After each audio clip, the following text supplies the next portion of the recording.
morning, everyone. Seems few are busy and still on tea, coffee. Good morning, everyone. Wish you a very happy Diwali and Shubh Navavarsha. Today we are here to understand the changes are in laws.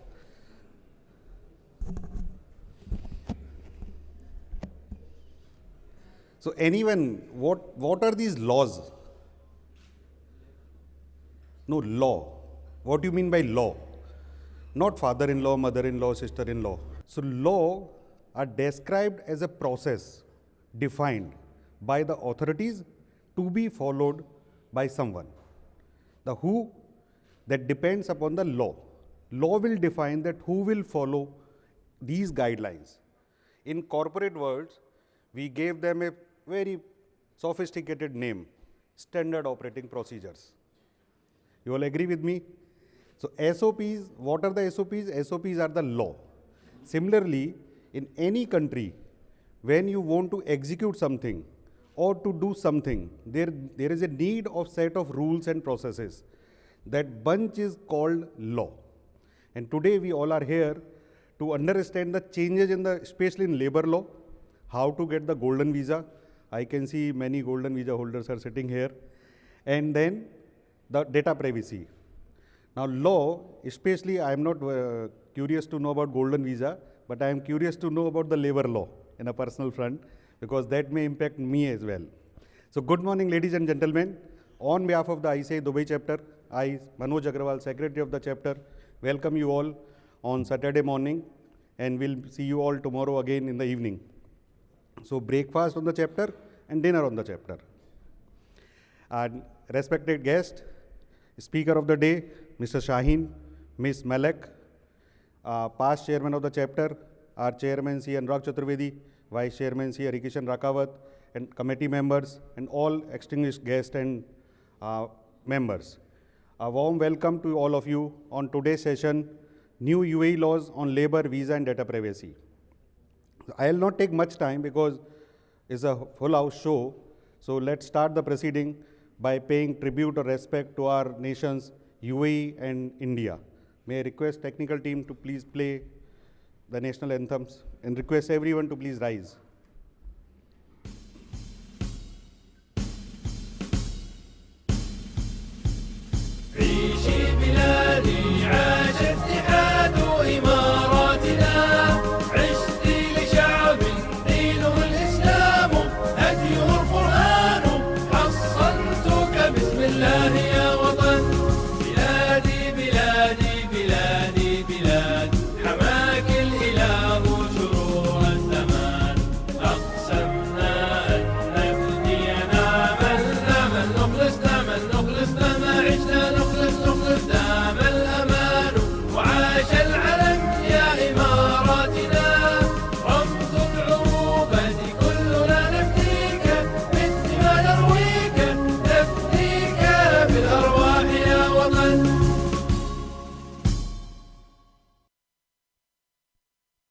Jana Gana Mana अधिनायक जय हे भारत भाग्य विधाता पंजाब सिंध गुजरात मराठा द्राविड उत्कल बंगा विंध्य हिमाचल यमुना गंगा उज्जल जलधि तरंगा तव शुभ नामे जागे तव शुभ आशीष मांगे गाहे तव जय गाथा जनगण मंगलदायक जय हे भारत भाग्य विधाता जय हे जय हे जय हे जय जय जय जय हे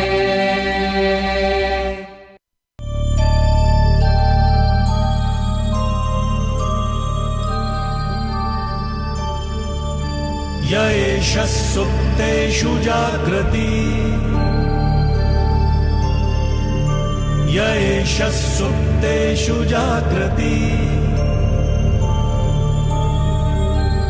कामं कामं कामं कामपुरुषो पुरुषो निर्मिमाणः निर्मिमाणः तदेव शुक्रं तदेव शुक्रं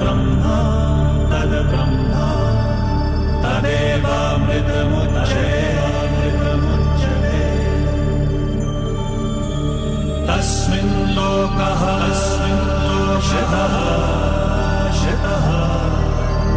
सर्वे तदूनात्यपि कश्चन एतद्वैता एतद्वैता एतद्वैता एतद्वैता एतद्वैता एतद्वैता. Thank you very much. Please take your seat. So as you all know that these events are not possible without support of our sponsor. So let us thank them. Our title sponsor Saudi German Health, our principal sponsors Pan Emirates Home Furnishing, AGMC, Tele, Lulu and IFCO, our platinum sponsors WMS, CloudSouk, Emirates Chartered Accountant Group, UHY James, Vested Finance, FMCG partner Aktia, media partner Khalis Times, banking partner Bank of Baroda, and institutional partner Delhi Private Schools. Let us have a big round of applause for all our sponsors. You know, there is a Mahakumbh of accountant which is being held in November in Mumbai, and ICI is fortunate to get the hosting nation status from World Congress of Accountants. So may I please request technical team to play a video on World Congress of Accountants.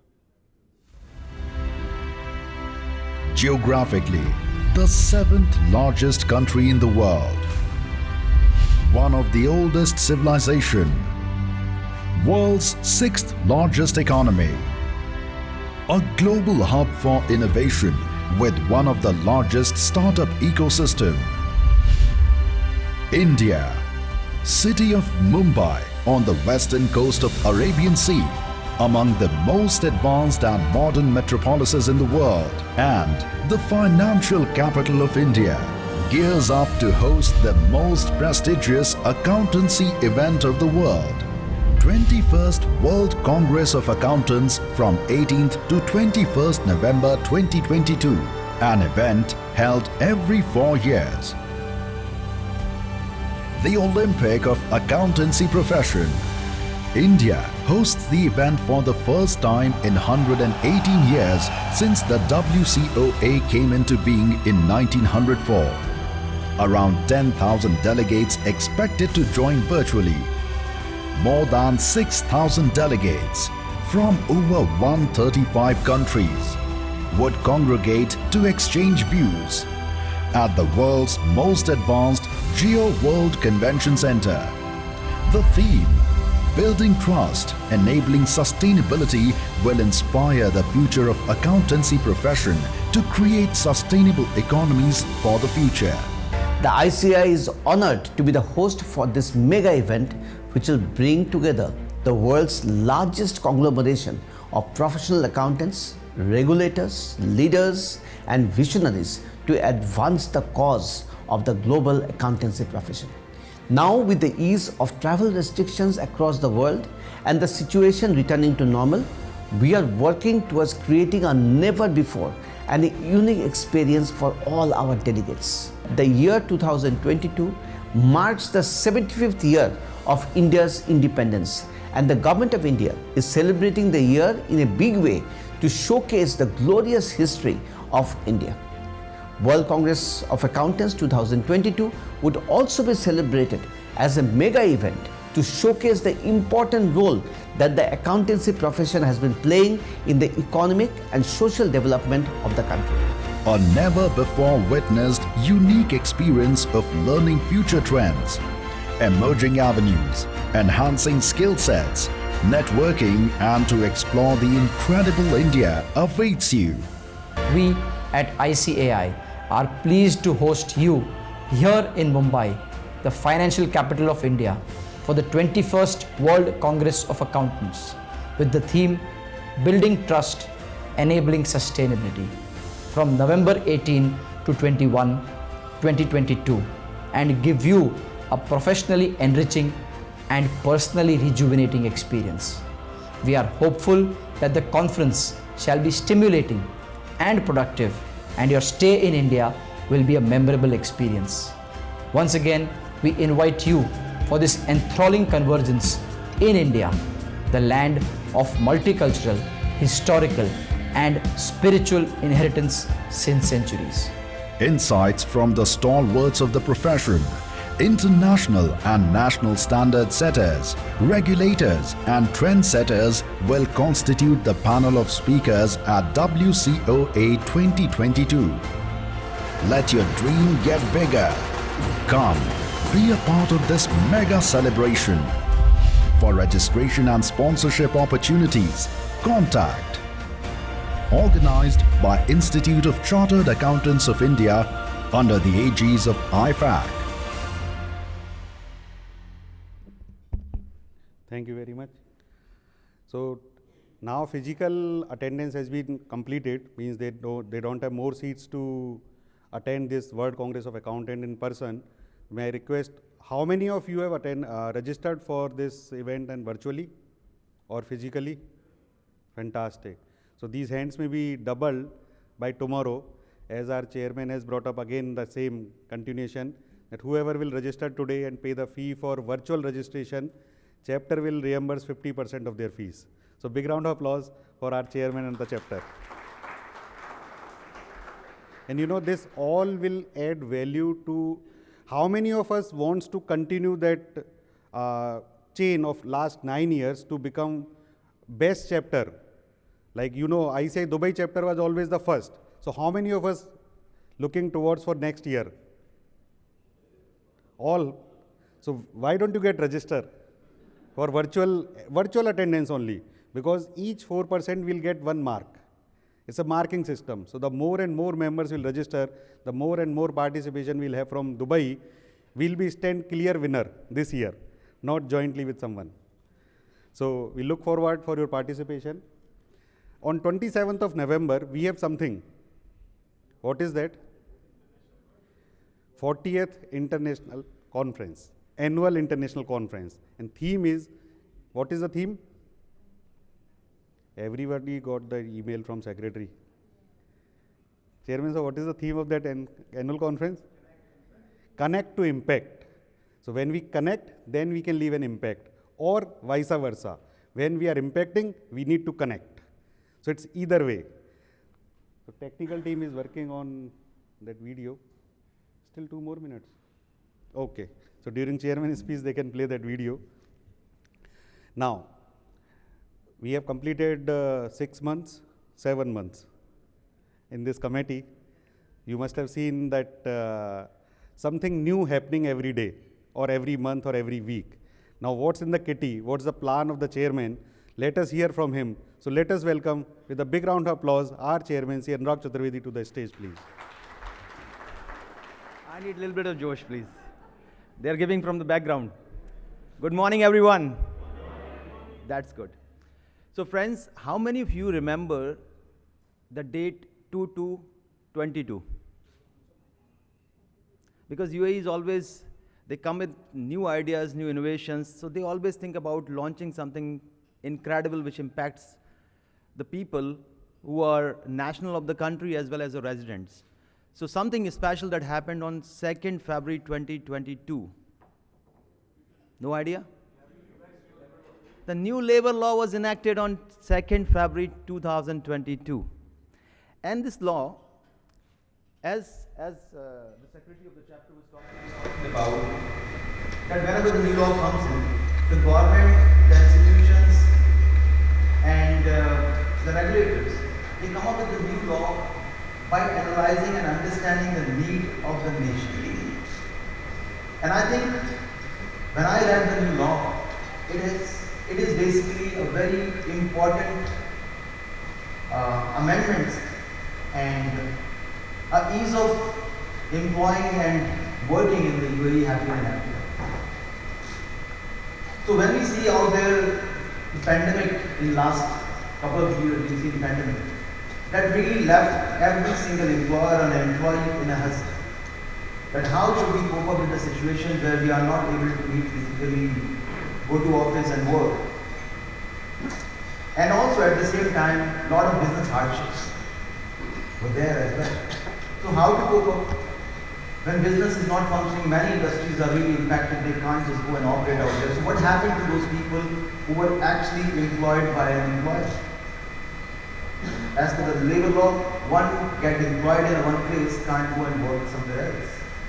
So they brought out this fundamental change that a person who is employed at one place can also go and work for another employer by having an understanding.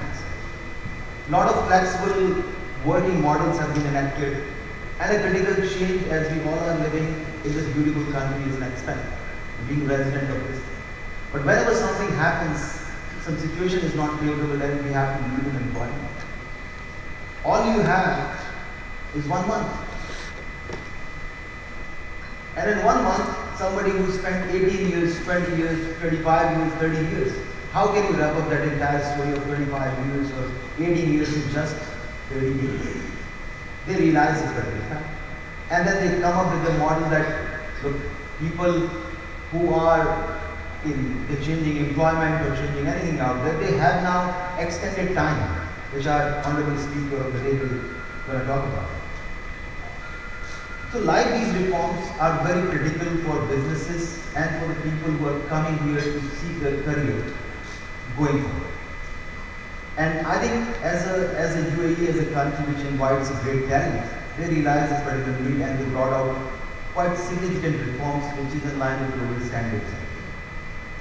So that was one part of it, and besides that, a lot of changes are there as well. Then comes in the very important thing which we all were eyeing at. I think last year a lot of traction was there. This year is slightly less traction. The golden visas, the green visas, and the criteria for enabling people to have long residency period out there in the UAE so that they can plan their career for long term. They can plan their investments, they can plan multiple things out there. So those reforms came in. And essentially also, January this year, the important topic in line with global standards with respect to data privacy. Also, it was there. I mean, last year we've seen the financial free zones, which is TIFC and AGM, they have enacted their law, and it was in effect. However, this year the law is also enacted across the country. Now we have a new data protection law because every day, because of this privacy breaches, we all are susceptible to the greater force. And guess what? I'm a live example of that. 2 weeks ago, I received a message from one of our colleagues, Rishi. So Rishi says, Anurag, did you change the number? I said, why you ask this question? And I was in a meeting, he was trying to call me recklessly 1, 2, 3, 4 times. And I said, there's something major I need to do. I said, how can this get a call? And he said, did you change the number? I said, no. But somebody having a number which has your picture asking me to buy an iPhone comment. And then that message immediately get replicated, then vice chairman called me, then secretary called me, then everybody else called me. That look, what happened to you? Why you change the number? And I said, I don't know. It's a simple breach of privacy. Our numbers are there on website, our numbers are there multiple places. Somebody can imitate your identity and fake yourself to the people who are connected with you. So the privacy is a very important factor. And that's why this new law came in. You also need to understand what we need to do as in when this breach happened to you or it affect the people around you. So what I did, as a matter of fact, I immediately went on the Dubai website and I tried to register a case on that particular number that was trying to imitate me. At least safeguarding myself and safeguarding others. Whoever was impacted, I separated that message. So laws are made to protect ourselves, to protect the discussion, transactions, and anything that happens between the two people out there. So these are very important reforms that have happened during this year. And today, the Honorable Speaker, Mr. P.V. Shaheen and Ms. Malik, both are here, and I really thank them from the bottom of my heart to accept the invitation on very short notice to talk to all of us about these regulations. So friends, I'm sure you will take away a great value from the speakers out today. I want to share quite a few more things along with you before I let the speakers share with you the topic that you are here. So throughout the year, what we tried to bring out something new to the chapter, because all what we believe that the new way of learning and new ideas and ideation is very critical for your professional success and your personal achievements. Because all what we celebrate is achievements. So we try to do our best in over the last 7 months, and I'm sure that some of you will agree to me that the effort that has been put together by the entire management committee have been fruitful, and we are trying to bring in more and excitement in upcoming months. So quite a few things, quite a few events that is coming up. The first event after this is tomorrow, which is Diwali celebration. So we'll be celebrating Diwali at Delhi Private School from 5 p.m. onwards with a dinner. Obviously, so I encourage each one of you to be there to celebrate. It will be a great show game. We try to put together a lot of effort went into that. Although the announcement was slightly good because we were not getting the permissions out there. Without permission, we can't get it out there. So please excuse us for that. But I look forward to see you tomorrow, everybody. Then on 27th of November, we put together the greatest show. As we always say that this is our show of the entire year. So 40th Annual International Conference. The theme is Connect to Impact. And why this theme, Connect to Impact? Because all my life, in my over 20 years of experience, what I see is that everybody's success is dependent on a right connection, a right collaboration.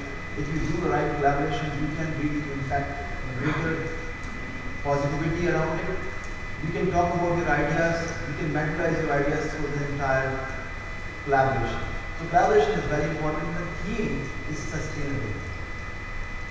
Sustainability is a very important topic because the entire world is talking about sustainability and why. You all think about what is this green finance, what is this green initiative, why water conservation, why the poverty, and things like that. We are not affected. Till the time we are not directly impacted by it, we don't realize the importance of it. However, around the world there are people who are really impacted because of these drives. And these drives are a way of encouraging the entire world of business to come forward and come together to create an impact which will impact the humanity around the world. So I encourage each one of you to take the part. Because there are greater speakers who are going to talk their life journey around this. And I'm sure, and I can assure you that your 8 hours of time in the conference will be worth spending. You will not be able to take a single minute out there because every speaker comes with a significant, engaging, and enthralling conversations, as we say that. Can you play the video? Yes.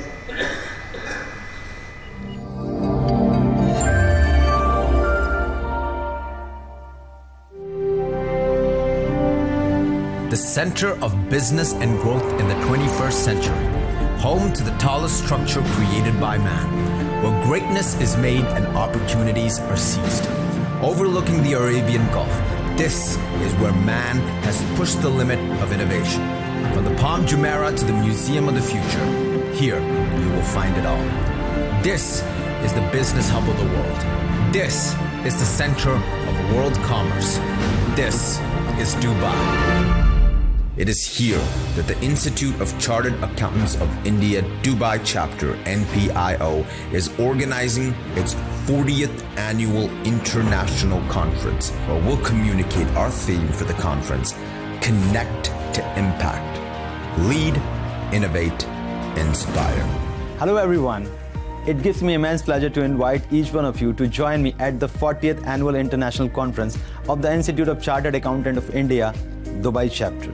The theme of this large-scale event is Connect to Impact, where leaders around the world will share their experiences, their winning leadership approach, and innovation they have been part of. All of it to bring inspiration and learning for all of us. The event is hosted at Grand Hyatt Exhibition and Conference Center on Sunday, the 27th November 2022, 9 a.m. onward. The aim of this conference focuses on sustainable development to fuel your growth, to create positive impact now and in the forthcoming year. I'm looking forward to be part of these informative and captivating conversations. Hope you are too. Looking forward to see you there. Dear members, as you all know, the Dubai chapter of ICI is one of the most vibrant chapter with over 3,000 registered members, which makes it the largest overseas chapter of the ICAI. I, CA Manoj Agrawal, Secretary of our esteemed chapter, is pleased to inform you that our chapter will host its 40th annual international conference with the theme Connect to Impact, Lead, Innovate, Inspire, where we all will have immense opportunities to connect on one single platform and share knowledge to create a path-breaking impact for all. We are confident that this event will be as fruitful as our previous conferences. I would like to reiterate the fact strength of the team is each individual member and the strength of each member is the team. Let us all take one step further to connect with each other, learn innovation and inspire each other to progress in our professional and personal life. Eager to welcome you all at the 40th Annual International Conference on 27 November 2022 at Grand Hyatt Exhibition and Conference Center, Dubai. Hello friends, I am very inspired by the theme of our 40th Annual International Conference. Connect to Impact, Lead, Innovate and Inspire. We all lead and inspire at every moment in our personal and professional life, but we need to mainly focus on innovation. According to Gartner, artificial intelligence is set to create more jobs than it will replace. The field of accounting and finance is not just about numbers and algorithms. We need someone to analyze and interpret the AI data. Hence, there will always be a need for human intelligence at the other end of artificial intelligence. So I would suggest each one of you that rather than worrying about these technological changes, we should embrace it as a powerful solution to enhance customer service. Friends, I am sure that there will be an active participation by each one of you to make this event a grand success. So looking forward to meet you at 40th Annual International Conference. Be bold, make a change and connect to impact. Thank you. For collaboration and sponsorship, write to secretary@icaidubai.org or contact +971 56 106 1452.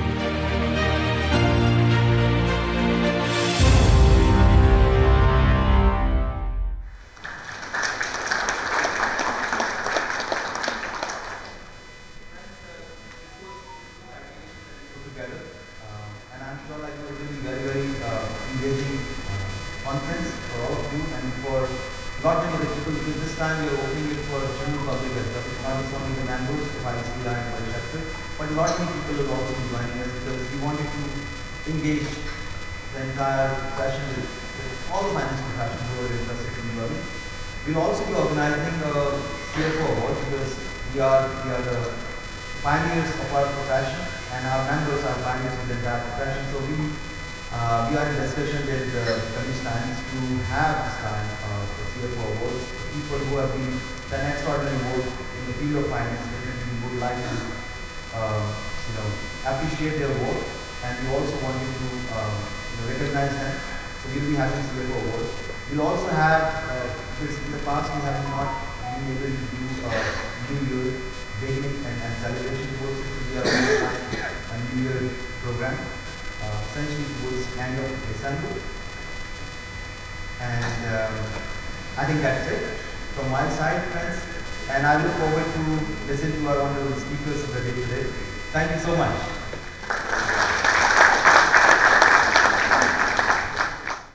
Thank you, Chairman Sahab. Like he rightly said, I am also eager to know the impact of new labor law on my employment. So for that, who is better than the one who is having 30 years of experience working in UAE and expert on Sharia compliance as well. So it's none other than Mr. P.V. Shaheen, Managing Partner of Bestwin Law Corporation. We used to deal with them as well. So sir, my request that you please cover the impact of this new labor law on free zones, because my office is in free zone. So to introduce Mr. Shaheen, I would like to invite to the stage our Vice Chairman, Sri Harikishan Rakawat. Anyway, good morning. Ladies and gentlemen. First of all, I would like to wish you a very happy Diwali, belated happy Diwali and happy New Year as well. When I came to Dubai in 2002, I remember that I was on a limited contract of 3 years. Then after a few years, it was changed to unlimited contract. Then recently, on 2nd November, as narrated by chairman, it was again changed to fixed term of contract, maximum up to 3 years. Then now recently on 7th of October, a directive was issued and they have lifted this 3-year cap. And still, this is a limited contract, but the cap of 3 years has been removed. So you can have a contract of 1 year or maybe 10 years like your golden visa. But we have got our expert, so he will share his expert views. Now I don't want to take much time, and rather I will introduce him. Before that, there is a wise saying by famous writer Charles Dickens: if there were no bad people, there would be no good lawyers. So today, we all are very fortunate to have a very good lawyer, Mr. P.V. Sahin, amongst us, who will deliberate on new labor law and golden visas as well. Now let me introduce him. He leads the UAE office of Best Wins. He has 30 years of experience in the legal profession, out of which 25 years in the UAE as a legal consultant with leading law firms in UAE and 5 years in India. For 20 years, he has advised 17 banks regularly as an external legal consultant, and he is therefore popularly known as the banker's lawyer. He has thorough knowledge of UAE laws and has extensive knowledge of the Sharia compliant products. Until August 2020, Mr. Sahin was one of the 12 directors on the advisory board of First Law International, comprising of 85 law firms from 80 countries and 20,000 lawyers. In 2017, Innovative Media Solutions recognized him as one of the top 100 most powerful persons from the 2 million Keralites living in the UAE. Mr. Sahin is the Vice President of Indian Business and Professional Group in Abu Dhabi. He has been granted full rights of advocacy and is authorized to conduct proceedings before the DFC courts as well. He is an avid collector of classic vintage cars, and he is also a passionate biker. He is well respected as the founder and patron of the Nanma Trust in Kerala, and he is also running a lot of various philanthropic projects in the field of education, knowledge development, and self-employment. One piece of advice: lawyers generally, you know that they don't give advice free of charge as we CAs do. So please take the full advantage and ask as many questions as you have. Now, can we have a big round of applause for our learned speaker, Mr. P.V. Sahin. Over to you, sir. Very good morning to all of you. In the name of God, most gracious, most merciful, I salute you all with the greetings of peace and submission. Peace be upon you. May God Almighty shower His choicest blessings upon all of us, so that all of us be prosperous. Thank you very much, Harikishan ji, for the generous introduction you gave. And thank you very much, Anurag ji, for introducing labor law and the necessity for the changes. And thank you very much, Manoj ji, for giving a very precise definition of law, which many jurisprudential experts have broken their head to give it so precisely. The first ever definition came from John Austin, the famous jurist from America. He said, law is the command of the sovereign. Then came the issue, who is the sovereign? Sovereign is a human superior who is not in the habit of obeying anybody, but habitually receives obedience from his subjects, was the definition given. But democracy killed that definition when people became the supreme power. So thank you, sir. And thank you very much, each and everyone who have come here early morning to listen to me. And thank you very much, organizers, for giving me this wonderful opportunity. Buksani sir, I'm really impressed with your presence. You've always been a source of inspiration. Good to see you early morning here. So we will take to the subject now. I will not be able to cover the entire labor law or the implementing regulations in a short while. So what I will focus on the major changes, the necessity for the changes and the major changes, because All of us have come here after 1980, except few like Putsani Saab. Otherwise, most of us have come after that. So we are all thorough with what law number 8 of 1980 said about labor relations. So if we compare it with the law number 8 of 1980, I believe it will be easier for all of us to understand the necessity for the change and what exactly is the change to. So what I'm trying to cover in the presentation, general introduction, then the reasons for the changes, how the evolution of labor law in UAE, and finally a comparison. His Highness Sheikh Mohammed bin Rashid Al Maktoum. A happy employee is more productive, more energetic, and more creative. Hence the importance of creating a happy environment within every institution. Of course, we cannot talk about employment to Indians without remembering these faces. I don't have to explain. All of them are very familiar to all of you, I'm sure. Land of opportunities is UAE. And do I have to say anything more about it when we are all present here and we know why we are here? So the evolution is the federal law number 8 of 1980. After that came the first amendment in 1981. See the number of years it took for the next amendment to come. It's almost 40 years, right? But the law was not stagnant. We have seen tremendous changes in the labor industry here. If you remember the health insurance itself, making it compulsory for all the employees, for the employer to provide basic health insurance.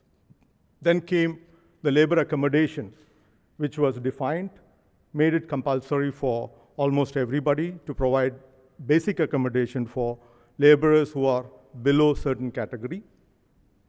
Then came the wages protection system, WPS. All these are major, impactful amendments without amending the basic law itself. So we have seen those changes here. It's not that we had a labor law in 1981 and we lived with it. It changed with the society, it evolved with the society. Cabinet resolution, executive regulations on federal number 33 of 2021. This came into force, as Anuragji put it, 2/2/22. That's the easiest way to remember it. So applicability of the new law, where does it apply? It applies in the mainland, of course, and it also applies to most of the free zones except Abu Dhabi Global Market and Dubai International Financial Center, who have their own set of labor laws. And I'm sure you all know the difference between these two free zones and rest of the free zones and the mainland. These are the only two territories in UAE where English law, the common law, is applied. DIFC has regulated its own laws, while ADGM is following the English law directly. The rest of the country, we are following the civil law system. Two major systems of law or streams of law in the world are British common law and this French civil law. UAE is following the civil law because most of the laws were drafted by Egyptians here, and they were ruled by the French, just like we were ruled by the British earlier. Now, one of us is ruling Britain now. So we follow the civil law with the Sharia flavor in UAE. The reasons why old law is repealed and replaced. These are not my words, exactly what is said in the law.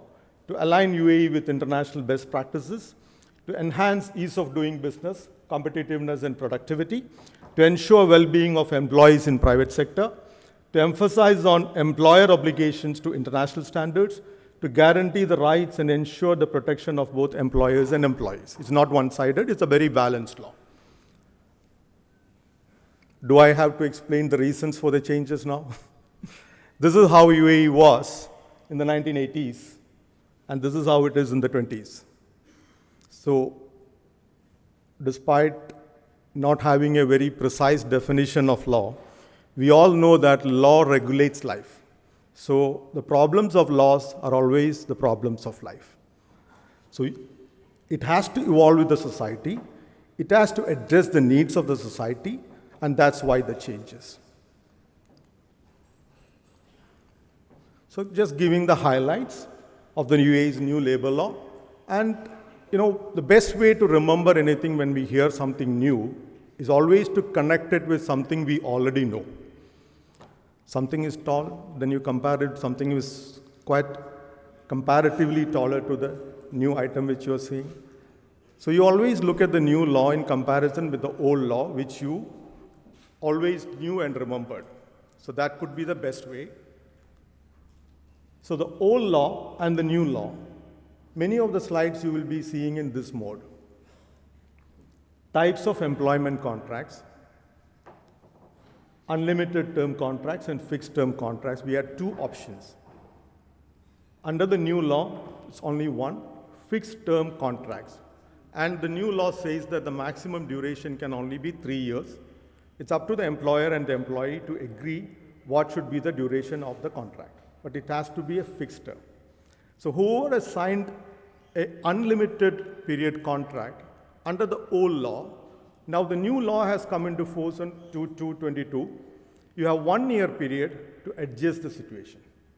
Within 1 year, every employer has to adopt their contracts and all their regulations connecting labor according to the new law.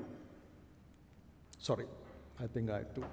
So types of employment under the old law: limited term employment, unlimited term employment, and part-time employment. There were only 3. Now we have full-time employment, part-time employment, temporary employment, and flexible employment also. Temporary employment is for a shorter duration, like we had once the mission visa. Only for 6 months maximum somebody is hired, or on a project basis, for this particular project somebody is hired. This is something called temporary employment. Flexible employment is sometimes remote employment and working for various people on part-time basis. It could be many. So, sorry, directly going to the contract termination now. The guy looks quite disappointed in the middle. Notice period for an unlimited contract was 30 days to maximum of 90 days under the old law. And upon misconduct of the employee, the employer could terminate without notice and without severance pay even. The infamous Article 120 of the old law, Law number 8 of 1980. The new law says, for a valid reason, depending on the contract duration, but I'll explain to you what does it mean depending on the contract duration. Minimum of 30 days to maximum of 90 days, that part is not very different, it's very similar, but it's always a limited period contract with the possibility to have a notice period for termination. Earlier, notice period was possible only in an unlimited period contract. For a limited period contract, there was no termination in between without such drastic reasons, I would say. And if an employer arbitrarily terminates a limited period contract 3 months, or the salary for the remaining period, whichever is higher was lower, was applied, and for the unlimited period contract, all that was required was a 30 days notice, valid reason, nobody was much bothered about it. But now it's 30 to 90 days, and even if you apply the old conditions of Article 120, where an employee can be terminated without notice, it cannot be without severance pay. The new law says an employee can be terminated without notice for misconduct, several reasons are stated, but you still have to pay the gratuity, the severance pay to the employee. That is protected. That's a major change. And under the old law, limited period contracts, if you knowingly or unknowingly put a notice period into it, the Supreme Courts in Abu Dhabi and Dubai had ruled that such limited period contracts will ipso facto be treated as an unlimited period contract. Because a limited period contract, there should not be any provision for termination in between. This is completely done away with by the new law, and it allows termination with notice, and contracts are still limited period contracts. Probation period, old law, either party could terminate without notice. That was the provision. And the maximum duration of the probation should have been 6 months. Now, the employer can terminate by giving 14 days notice. At least 14 days notice is required for termination. Employee, if the employee wants to terminate the employment contract during probation, he has to give 30 days notice. There is one exception to that rule. Suppose the employee wants to terminate and he doesn't want to stay in UAE, he wants to go back to his country. Then he needs to give only 14 days notice.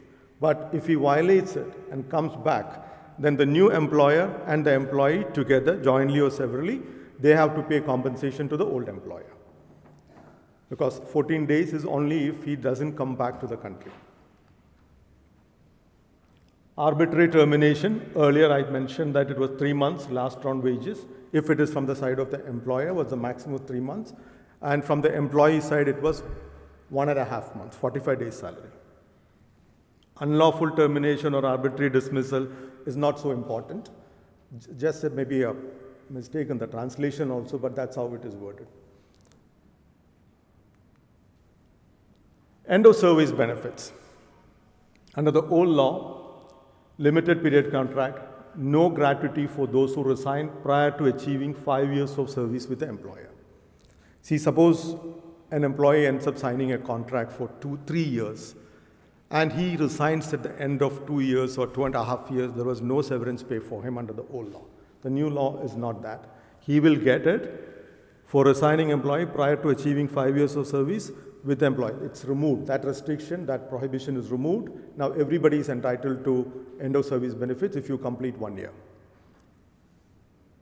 An unlimited period contract, I'm sure all of you were aware that within the first 5 years, if the employee is resigning, first 3 years it was 1/3 of the gratuity, then 3 years to 5 years it was 2/3 of the gratuity, and only if he completes 5 years he was entitled to get the full end of service benefits. No such deductions under the new law. Anybody who resigns after completion of 1 year is entitled to 21 days basic salary during the first 5 years for each year, and after 5 years it's 30 days salary for each year. Calculation is the same, 21 days basic salary number of years is pretty much the same. And there were provisions for alternative pension saving schemes under the old law. Now no more. You have to pay end of service benefits according to the new law. No option is given.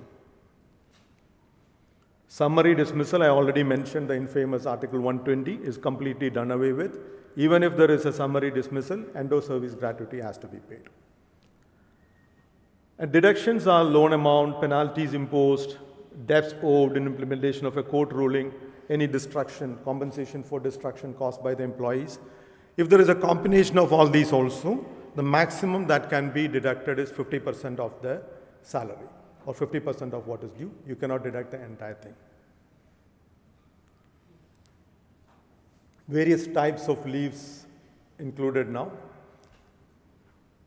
Annual leave, unutilized leave shall be carried forward was the position under the old law, but now the maximum is only half of your annual leave that can be carried forward to the second year or the third year whenever the leave is not fully utilized. And if you want to encash it, it's only with the permission of the employer. It's subject to mutual consent. And that 1 day paid off with the possibility of increasing weekly rest days is included. And maternity leave, it was 45 days with pay. Sorry for that.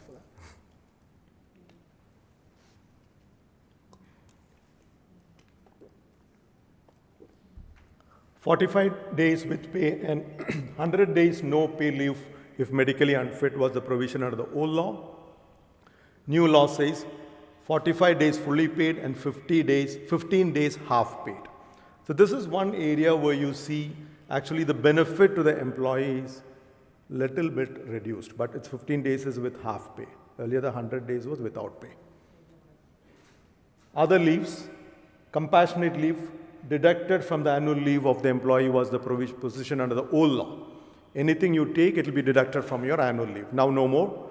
Compassionate leave, paternity leave, fully paid 5 days, which has to be utilized during the first 6 months after the delivery.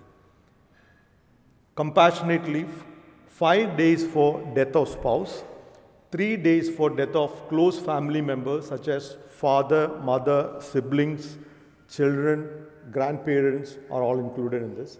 These are all completely new provisions. Paternity leave, compassionate leave, which were completely absent in the old law.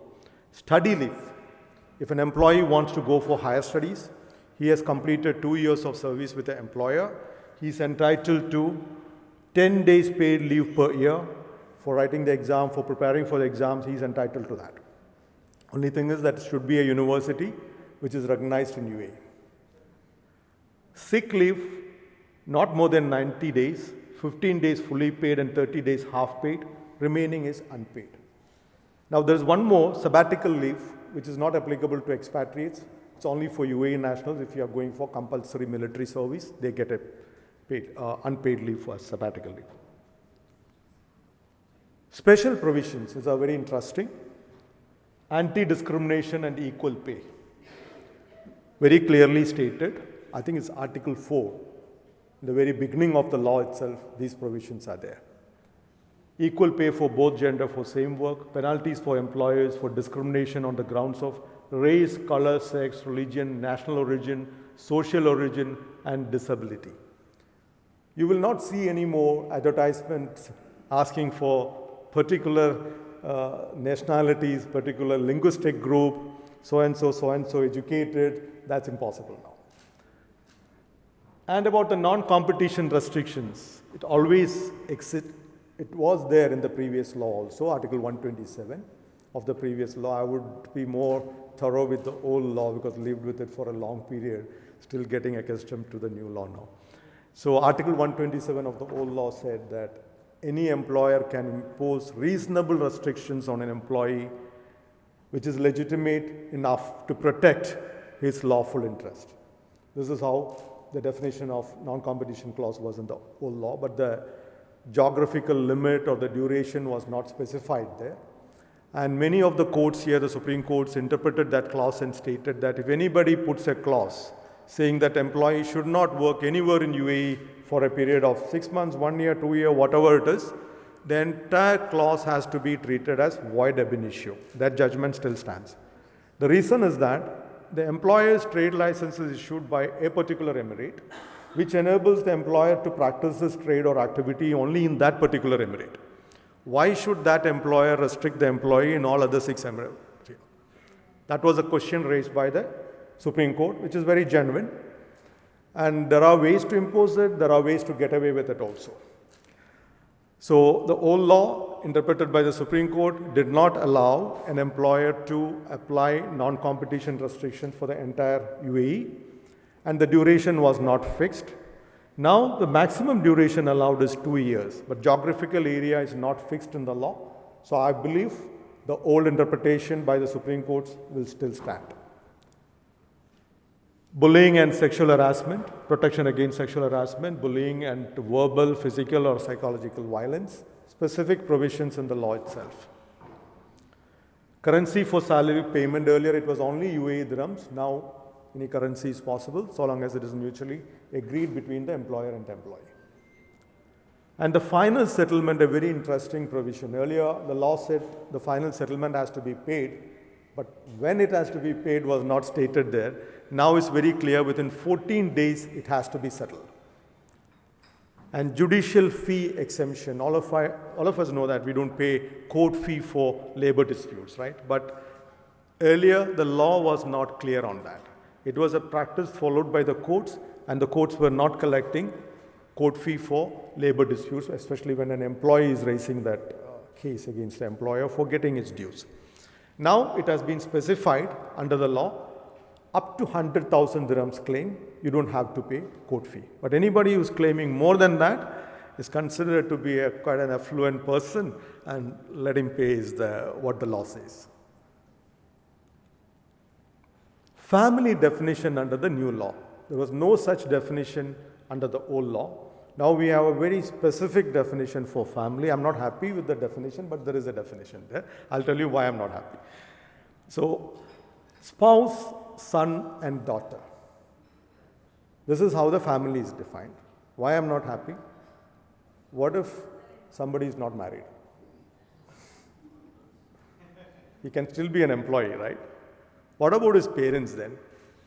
What if he wants his siblings to be included in the family definition? I'm sure there will be an amendment very soon. Otherwise, we will recommend one. So, the definition of family is very precise. And the law also says that the employee can nominate one of his family members to be the beneficiary entitled to receive the end of service benefits and other amounts lawfully due to him in case of his death. This will almost eliminate the necessity for a will if you don't have any other properties in UAE. And one community, the Muslim community, was never able to write a will. I'm sure all of you know that. There is a bequeathable one-third rule for the Muslims. Because from the Quran, if you look at it, chapter 4, verse number 8 to 13, Surah Al-Nisa, it determines the shares of the legal heirs. And it is said that the rights of the legal heirs is determined in the holy book by God, so you cannot alter it. That's why writing a will was not a possibility. And if you want to write a will, I'm sorry, I'm going a bit away from the subject, but if you want to write a will, you can write a will up to 1/3 of your total net worth. It has to be to a stranger. If you're writing a will in favor of one of your legal heirs, after your time, the remaining legal heirs have to ratify it. Only then it will be implemented. That's the rule of will for Muslims. Now, that will is not required. You can nominate a beneficiary just like you do under an insurance policy. So it makes life easier there. So types of work permit. Temporary work permit under the residence of relatives, all remains the same. Part-time work permit, it was already there under a ministerial resolution. Golden visa holders permit. Sorry, I'm not talking on golden visa. I think somebody mentioned that I will be talking on golden visa also. Another person was supposed to come. Unfortunately, could not make it. Sorry for that. So I would take that time to cover labor law a little more extensively, and we can have a separate session if you need on golden visa. Student training and employment permit. See, we give internships to people, but you need a permit for that. Many people, including us, we overlook that. UAE GCC national permit, then one mission permit, transfer work permit, national trainee permit, freelance permit. Freelance permit is if somebody doesn't want to be directly under the employment of somebody, a qualified person, he can get a freelance visa and he can work with various employers, but he needs to get a permit. Work permit, recruiting a worker from outside the state, juvenile permit also. So maximum working hours and overtime. No drastic difference in this one. Exemptions are there, like chairpersons, board of directors, persons occupying supervisory positions, but that supervisory positions has been qualified by saying that who could be considered as an employer. By the nature of his work, he can be considered as he's an employer now. The crews of naval vessels and seafarers, the works whose technical nature requires continuous work, the preparatory or complementary works that should necessarily be carried out beyond the time limits. So overtime is, here I'm not comparing it with the old law because it will be confusing. So many numbers there. I'm sure you are experts in numbers, not like me, it may not confuse you, but it may confuse me, that's what I meant. The employer shall instruct the employee to work for time exceeding the actual working hours if it is needed, but it should not exceed 2 hours a day. And there are other provisions coming under the implementing regulations also, 144 hours something in 3 weeks. The employee is entitled to a compensation of 25% of the remuneration for the excess hours over and above the regular remuneration paid. So regular remuneration plus 25%, it's 125%. But if it is after 10 p.m. and before 4 a.m., then it is 50%, 150% what is required to be paid, but only 2 hours a day is the maximum. I already mentioned not more than half of your annual leave can be carried forward to the next year. Cash allowances, you need the approval of the employer also to get that done. Non-competition clause, I believe I already touched upon that. But there are certain restrictions imposed on the employer. If the reasons for termination is attributable to the employer, then the non-competition restrictions will not apply. During the probation period, if somebody is terminated, non-competition restrictions don't apply. And there can be several categories, professions determined by the ministry whose presence is required in the country. we may not be able to impose the non-competition restrictions there.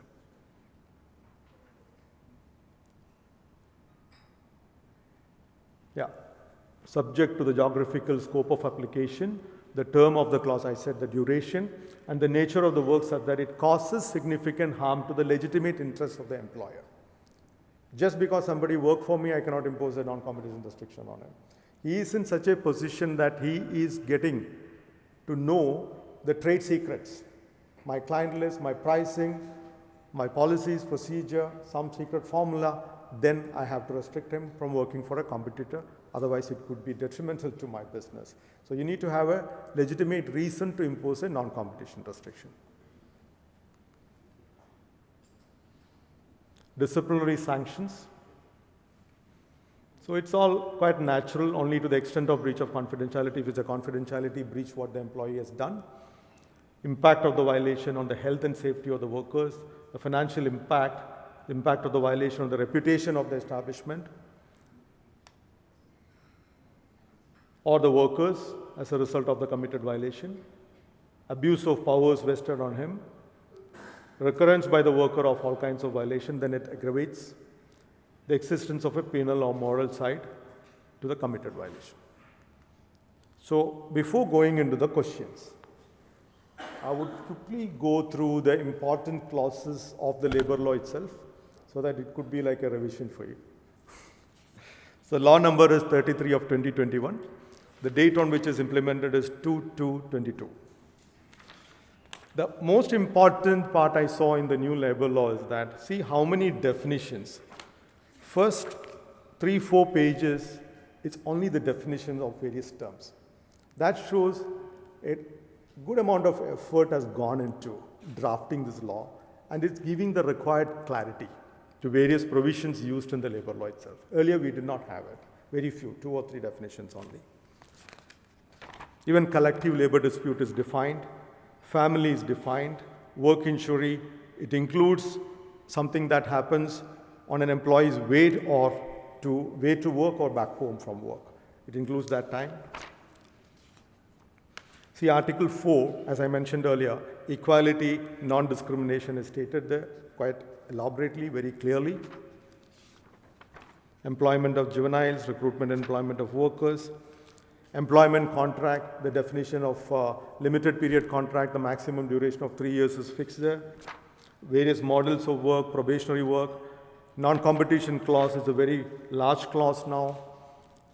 And obligations of the employer, it's 14 items stated there, listed and stated in the labor law itself, which is completely missing in the old law. It was all based on our understanding, okay, what it could be.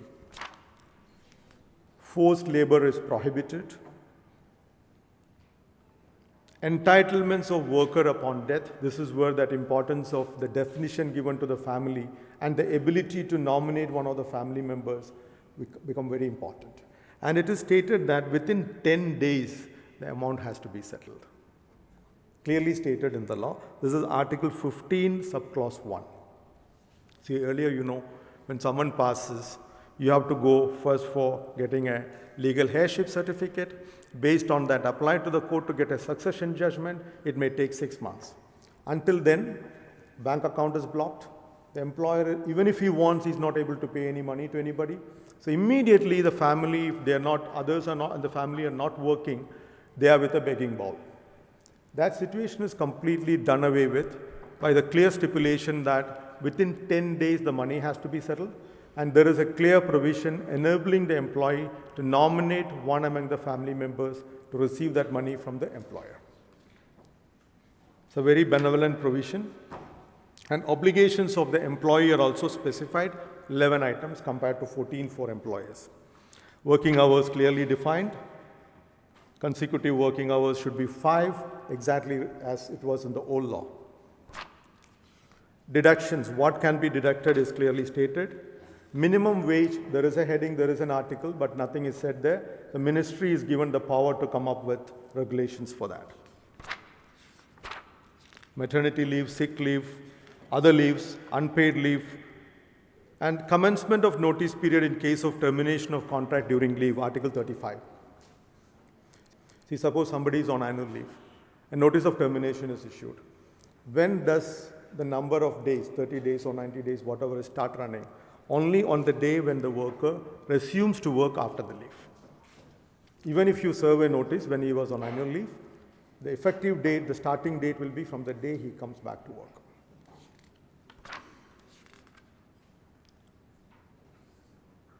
Work injury compensation, compensation for work injuries and occupational diseases, disciplinary sanctions, temporary suspension from work, and then certain controls for imposing disciplinary sanctions, and how to terminate an employment contract. There are eight items given. One is like mutual written agreement of the parties by expiration of the term upon the will of either party, subject to compliance with the notice period. Employer's death, if that is very crucial for that particular situation. Employee's death is there, and worker is convicted by a final order to a custodial penalty for a term of not less than 3 months. If anybody is convicted for 3 months, that ends the relationship. You don't need to give a notice after that. Permanent closure of the establishment, bankruptcy, insolvency of the employer, and if a worker does not meet the requirements for renewal of a work permit. So these are the 9 items given there. A notice of termination. Earlier, there could be a disparity in the notice period. Suppose the employee wants to resign, he has to give 6 months notice, and if the employer wants to terminate 1 month notice, this was possible. No more. It has to be equal, is very clearly stated in the law, Article 43, subclause 2. And maximum is 90 days, minimum is 30 days. And leaving work without notice. If somebody is absent for 7 days without notice to the employer and his whereabouts are not known, then he can be reported to the ministry as absconding. But the employer should not be in a position to know or contact the worker in any way. Arbitrary dismissal, I mentioned it. Compensation is 3 months maximum wage. Continuity of employment contract, workers' movement to another. And severance pay, I already elaborated it. That 14 days, within 14 days, end of service benefits have to be paid, I mentioned. It's under Article 53. Exemption from judicial fees is 55. Collective labor disputes it's defined clearly how it has to be handled. And penalties have become quite serious now. It's 100,000, 1 million, 10 million. That's the way it goes. 5,000 dirhams to 1 million, Article 63 says. And if an employer has more than 50 employees, he has to have organizational bylaws. It's must now. You have to have a personal policy for the employees. That's it, and it completely repeals the old law. We have a lot of questions. Questions? I'm trying to avoid that.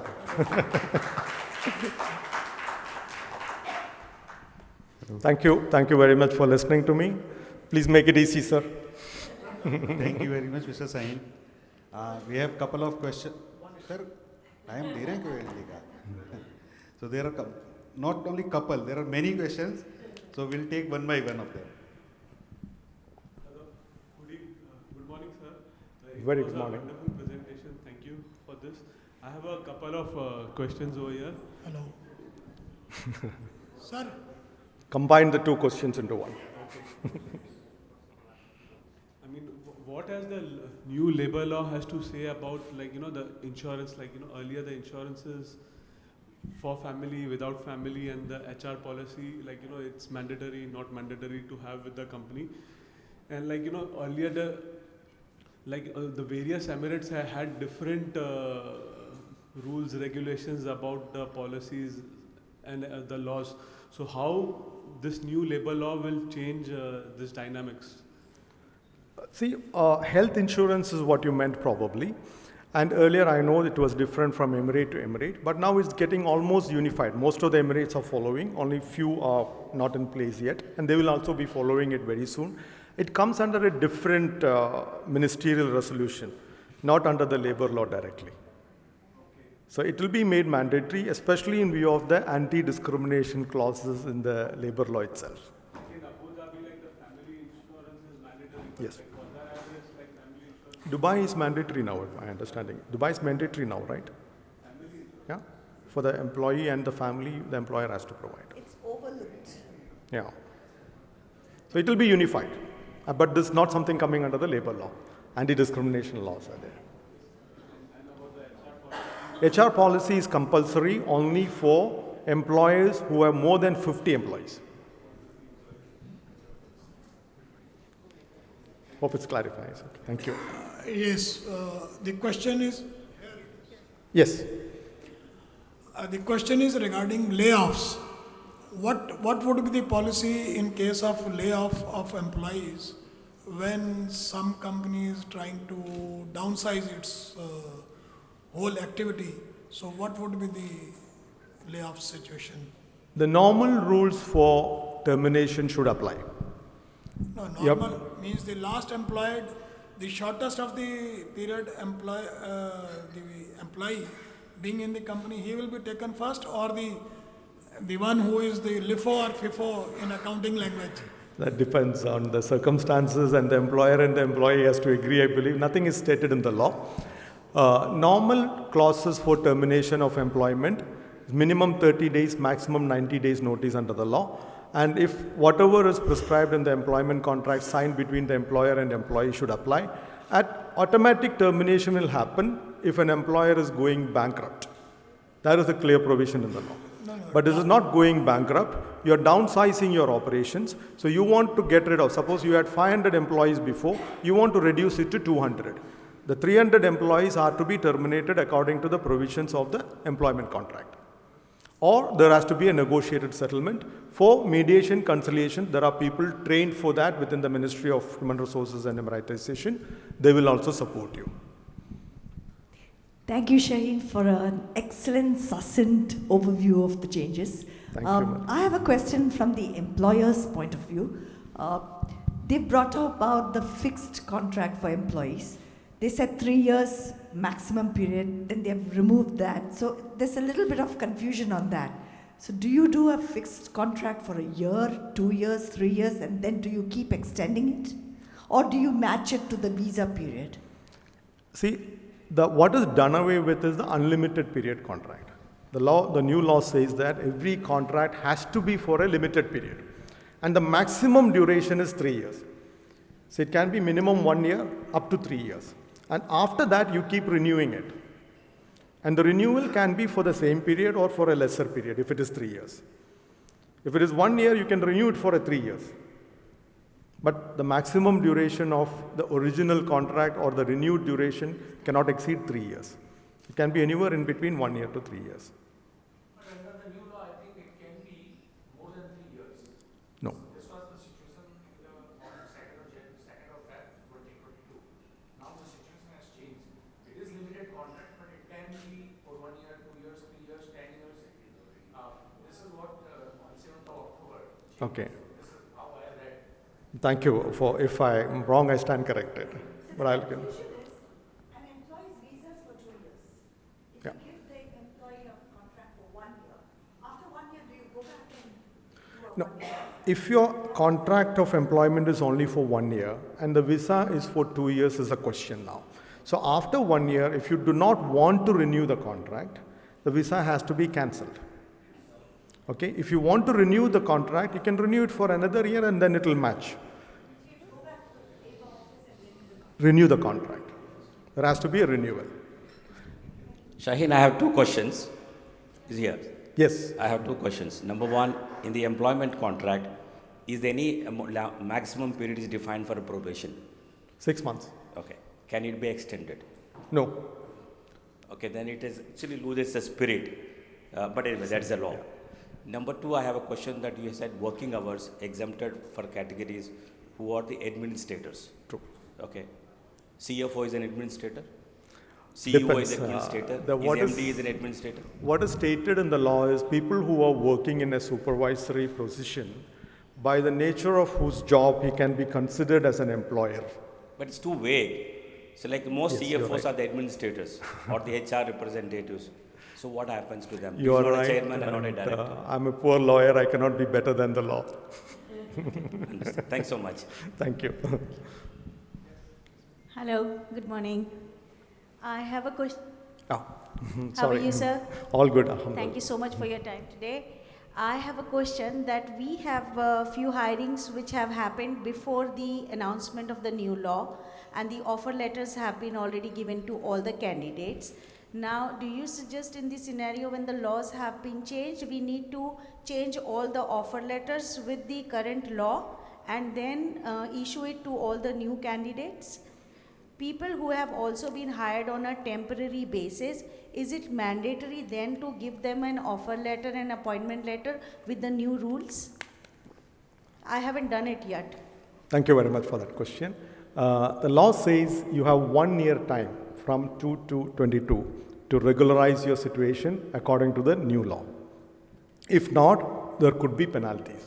After 2/2/2023, if you have not yet regulated your situation, there could be some penalties for that. And suppose you have issued an offer letter earlier, you have not signed an employment contract yet. The best way to do it is sign an employment contract according to the new law. You agree in the employment contract that will supersede and cancel whatever is contradicting the employment contract in the offer letter. So the employment contract prevails. Suppose you have already signed an employment contract, then you better amend it and regularize the situation to be in compliance with the law.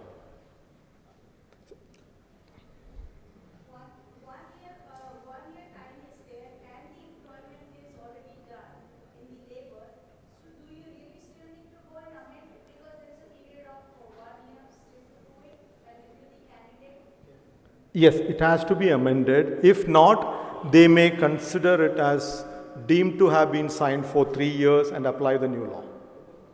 So suppose you want to restrict the period to 1 year from an unlimited period contract. You don't want to be a 3-year fixed term. You can amend the contract and fix the duration at 1 year or 2 years as you wish. No, it's unlimited period contracts signed under the old law. And then you want to regularize the situation, you have to make it a definite period, limited period contract, right? You have up to 3 years. You can be anywhere in between. If you want to change the duration, it can be done with mutual consent. If the employer and employee are in agreement, the ministry will not stand in your way. You can amend. Thank you. Thank you for your presentation. So my question is regarding the deductions. I understand there is a cap of 20% deduction maximum allowed. Earlier it was 10%, I understand. So this, sometimes there are contractual deductions. For example, companies giving accommodation and as per the terms they have to deduct. Or the employee is on long leave, there are unpaid leaves to be deducted.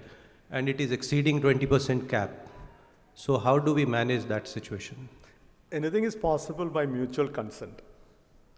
No, but we have faced the situation that we have deducted more than 20% and WPS has blocked the account. Yeah.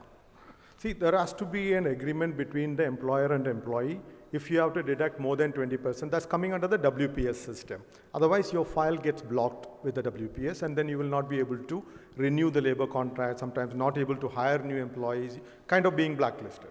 So it's always good to have that written consent from the employee and submit that to the authorities as a justification for the deduction. So as I said, these are contractual deduction. It's already agreed with employees. Then it should not be a problem. But not still, long ago, a recent date will be required. But still they have blocked our account. That's not fair. So, and they are not, the authorities are not approachable also. It is possible. We can help you. Thank you. Hello, I'm here, sir. Thank you. Sir, signed by. Yes, sir.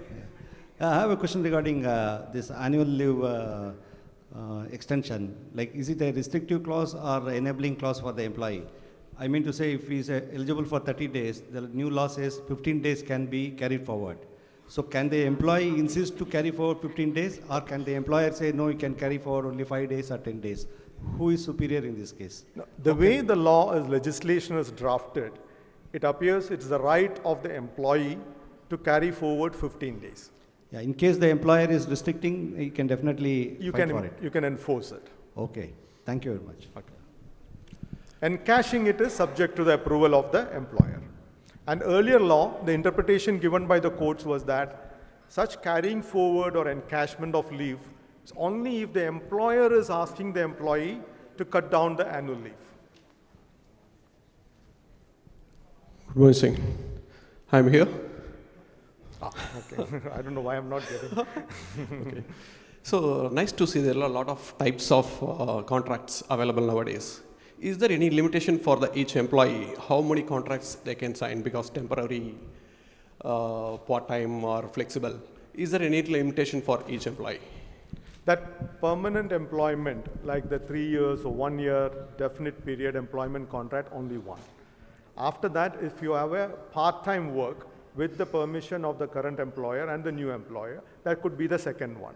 But suppose you are on a freelance, I think there is a restriction on the number, I don't remember exactly, something like 3, 5, any single digit it is. You can work only for that many employers, even under a freelance one. And there are other work like mission visa, kind of like specific for a job, okay? There is nothing prescribed in the law, but there will be a practical difficulty, right? Suppose you are working full day for 3 months, then it's not possible for you to sign another one. But it's not by law, operation of law, but by practice the restriction will come naturally. Thank you. Sir, one question from the backbenchers. Yes. Yes, sir. I It's a love very it. simple question. You wanted a simple one. You said that there is a new thing, temporary employment and flexible employment. So the question is totally little different one. If somebody has come from India to train my staff, is going to be here for 2-3 months. So under which visa shall I?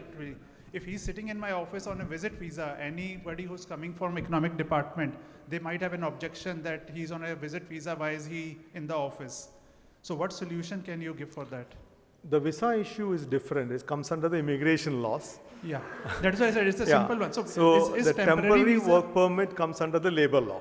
Ideally, he should take a temporary work permit Exactly, because that he's was my only question, coming yeah. for 3 months. So there has to be a visa matching this from the immigration, like the mission visa. Okay. So he should not enter on a visit visa. The employer should give him a temporary visa for 3 months, and he Yes. should enter on that one. Yes, you are right. Perfect. Because Thank you, visit sir. visa, the purpose is not employment. Perfect. Thank you. Good morning, sir. Very good morning. Here, I'm here, in the front, first seat. Okay. No, everything is coming from a different. So this is regarding on the non-compete clause. Yes. There is a restriction that we can keep it for up to 2 years. But the fact this geographical location of Emirates is a big drawback. Big challenge. Suppose an employee works in Sharjah. Yes. He leaves your company, gets a visa in Dubai. Yeah. And he is taking your clients from Dubai and Sharjah, and you are able to prove that fact that is happening. Yes. What is the position of the courts in this? Secondly, same extension of the with this. Is it possible to extend this non-compete to clause outside of UAE, to say that he can't compete outside of UAE? Because today with the change in globalization, people are competing with you from all over. So is it possible to have a clause extending it above UAE? Very good question. And there's non-competition clauses and confidentiality clauses. I always tell people, easiest to write in the contract and the easiest to break also. There are 100 ways you can break it. A good example you have given, it's a company in Dubai and another company in Sharjah. Same activity, could be serving the same clients, and the employee who was working in Dubai had a non-competition restriction for the Emirate. He started working for Sharjah company, but he's practically doing everything in Dubai. So by law, if you look at the clauses and the way the Supreme Court interpreted it, Sharjah is a different emirate, he can, okay? There is a permissibility. So permissibility is a rule, prohibition is an exception in anything you do in life. So what happens is, if you're able to prove that, see, what wins in the court is the proof, not the truth, okay? So whoever is having a proof, he will win. If you cannot prove something, it did not happen. This is the way the courts look at it. So if you're able to prove what you said, that he went and joined a company in Sharjah with a malicious intention to snatch your clients by working in Dubai itself, if you can prove it, then it is possible. How to prove it? It depends on circumstances. On a case-to-case basis, we can look into it.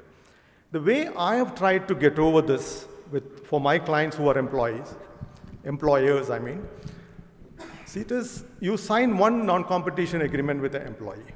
Then you keep an addendum to that.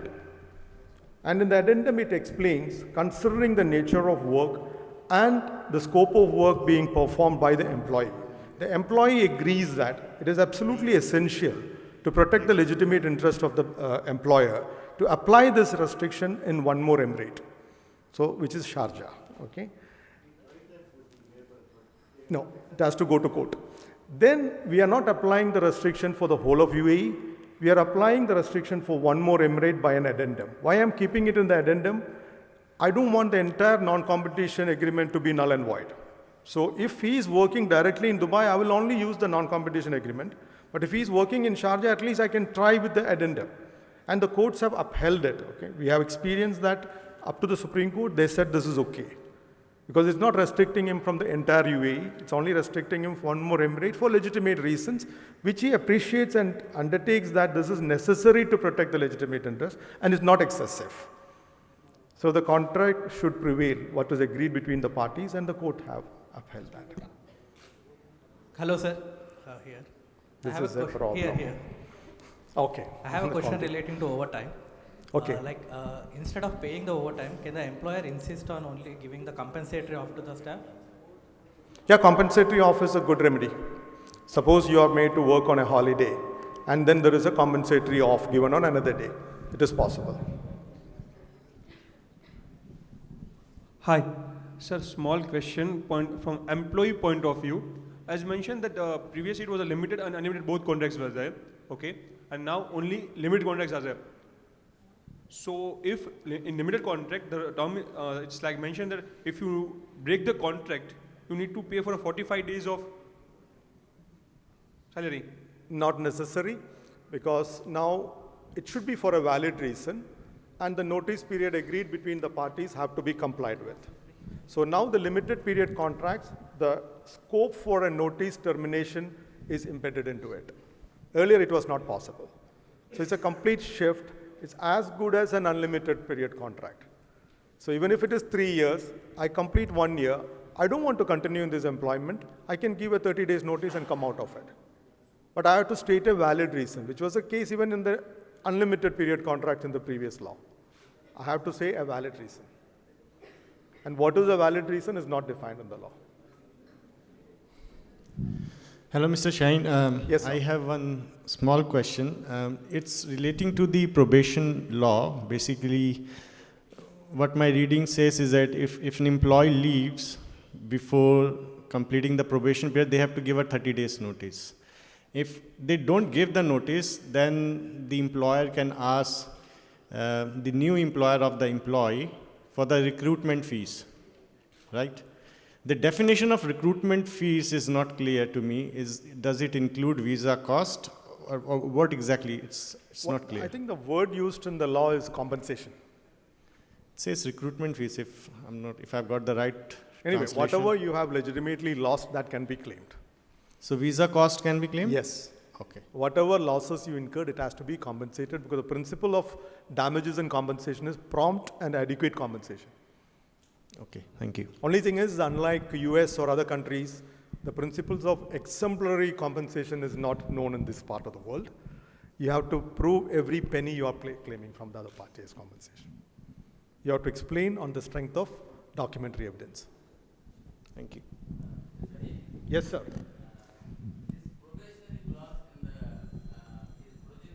Okay. Not compulsory. Up to 6 months you can have. You cannot go beyond 6 months. You can hire somebody without a probation also. Not an issue.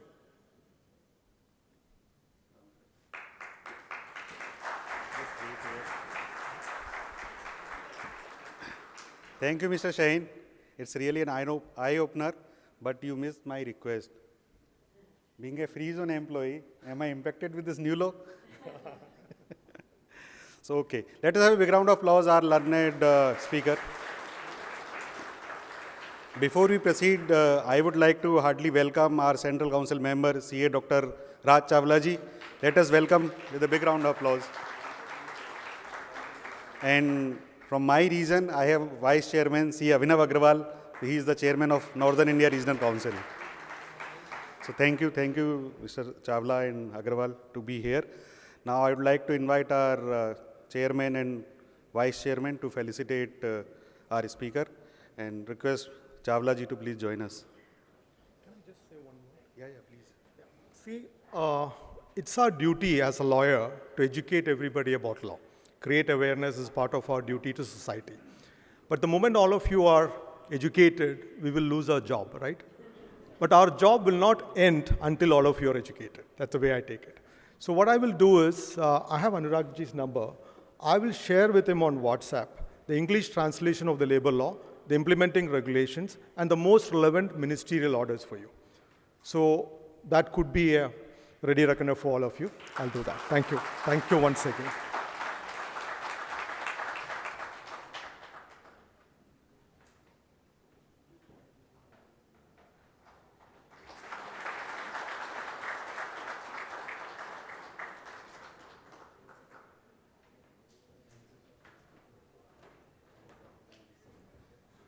Now I would like to request XCOM to come on the stage for a group photo. Request Ms. Malak also to join us, and Abhinavji. Data privacy.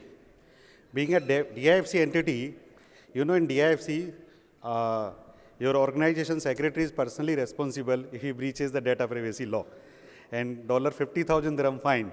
So I'm curious to know more that how we can safeguard ourselves with the new data privacy law.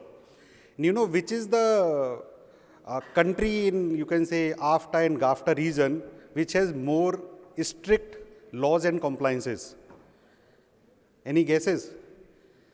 Saudi, Egypt, Bahrain. So Egypt. Egypt is the country with, you will find every law over there, be it corporate tax, personal income tax, transfer pricing, data privacy, sales tax, VAT, companies, corporate act, and anything. And today we have with us an Egyptian Miss Malak Al-Marsi, who is there with us to share their knowledge on the data privacy law. Ms. Malak has more than 20 years of corporate commercial experience in this region, advising M&A transactions, public-private partnerships, IPOs, and right issues. She has extensive experience in advising on reorganization and legal due diligence as well. She is expert of data protection and competition law as well. Prior to having her own firm, Ibrahim and Partners, Malak was with Al Tamimi and Company, DIFC, and she has worked in Cairo for more than 10 years. Let us welcome, with a big round of applause, Ms. Malak Al-Marsi.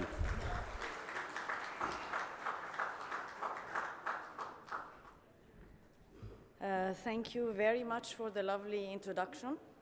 It was a bit difficult for me to waking up this morning to, sorry,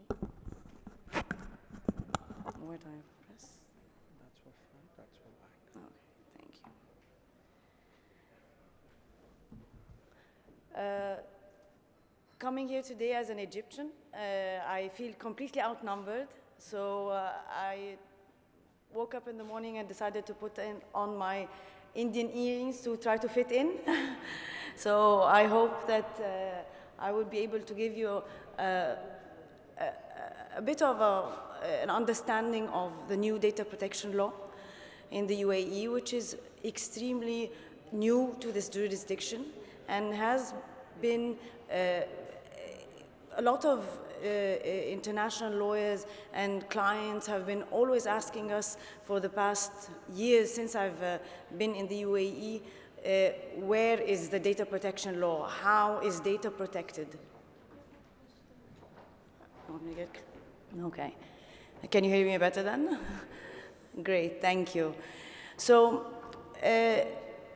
I just wanted to give you a brief background on the importance of data protection and how it is very new to this jurisdiction, and it's groundbreaking in terms of regulation, even though in the free zones this has been tackled, and as mentioned previously, in ADGM and DIFC, they already have their own sophisticated data protection laws that are very close to international standards. For the first time in 2021, finally, the UAE took the decision to issue a federal law that will apply across the board and protect individual personal data. So the first thing I just wanted to clarify is when we talk about data protection, it's always in relation to personal data and how, as an individual, the jurisdiction that you are in is implementing regulations to ensure that your data is protected and used in a manner that is not disadvantageous to you, okay? So I will go just, I'll pass that disclaimer. Okay, so I will just give you a brief introduction, then a somewhat detailed overview of the current law that has been enacted, as well as introducing the regulatory authority that will be supervising and implementing the application of this, which is the Data Office. We'll also talk a bit about the movement and transfer of data and the restrictions around that. Also in terms of companies, how companies need to start incorporating the relevant rules and policies to ensure compliance going forward, to make sure that they're not fine, because it's starting to be something that is very important for the UAE to ensure that they are up to international standards, and part of also becoming a hub to a lot of international investments. The UAE needed to ensure that it is providing these investors with all the protections required and that are generally standard from an international perspective. And data protection is one of the most important in relation to that, because everyone who's coming to the UAE will come with a lot of data that needs to be, they have to be ensured that it's properly protected. Then, of course, we'll talk about the executive regulations of the law. And just to give you a bit of background, as generally explained in terms of how the laws are enacted and how they're applied, the first point is that the law is enacted, then the law sets out the principles of how things are going to look like, and sets out the rules and regulations that are set in a manner that is not as detailed as you would need in terms of implementation. So what happens is that first the law is enacted, then months later executive regulations are put into place by the regulators to ensure that in implementing the law, you have all the details that are required from an operational perspective to ensure your correct understanding of how things are done. And that also includes, for example, setting out the fines and penalties, how the regulator will ensure that companies comply with these legal requirements, etc. So, and then we can have some questions after that. Now, I do mention, and I did explain just at the very beginning, a brief introduction about the federal data protection law, that the country's vision is to enforce international practices and ensure that the rights of individuals, so everyone in this room, in terms of protecting their own personal data, their name, their mobile address, their address, everything that is connected to their person is properly protected and stored and secure when it's transmitted to, for example, their employer or any other service provider, for example. And also, I already mentioned executive regulations and how that would apply, and the regulator being the data office that has been put in place to oversee the enforcement of the law. Now, the data protection law is a bit, how do you say that, even for lawyers in regions where these regulations were not previously put in place, have very specific definitions that are required for us to be able to understand what is meant by how to protect and what is meant by data. So I just want to take a minute or so to explain that you have a data subject, who is the individual, and you have the data controller, who is the company or another individual who receives this data, okay? And we refer to that person as the data controller. The data controller can also be a data processor, because once you receive that data, you are, for example, as a company, you would need to use that. Keep it in your records, use it, incorporate it in certain software in order to make payments, for example, for salaries, etc.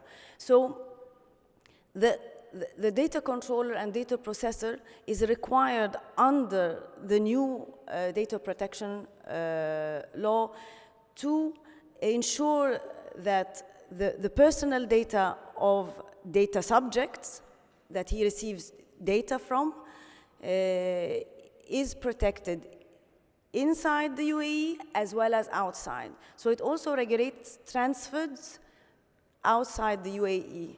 It's not restricted to the territory.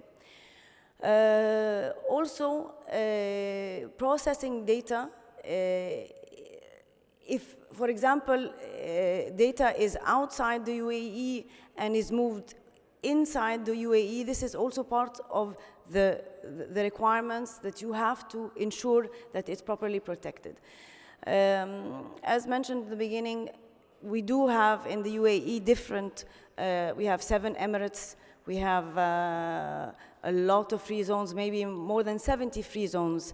This law, even though it does not apply to the DIFC and ADGM, which are financial free zones that are subject to common law, but it does apply to the overarching, on a federal level, over all other free zones that do not have specific regulations. So whether you're sitting in mainland Dubai, mainland Abu Dhabi, or in any of the free zones other than ADGM and DIFC, you are subject to data protection as per this law, okay? So it's very important to understand this, to make sure that you comply with all of the regulations applicable.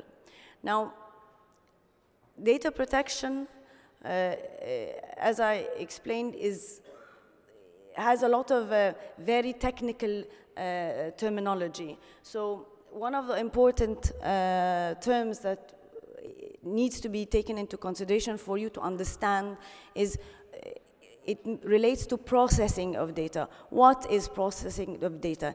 It's broadly defined as any operation or set of operations which a company or an individual performs on personal data. So collection, storage, disclosure by transmission to other service providers. For example, if in a company you have HR data that you need to disclose to your service providers that provide you with the software in relation to payroll or like WPS, all of that is considered that you are processing this data. Also, for example, whether you are required to disclose it to other companies, distribute it in a certain way, restrict, delete. So even the concept of erasing certain data, this is processing data. So it is from the very beginning, from the collection to the storage up until you use it in certain software to create statistics for you, and also times when you're required to ensure that it's deleted and erased from your system to comply with applicable law as and when that is required.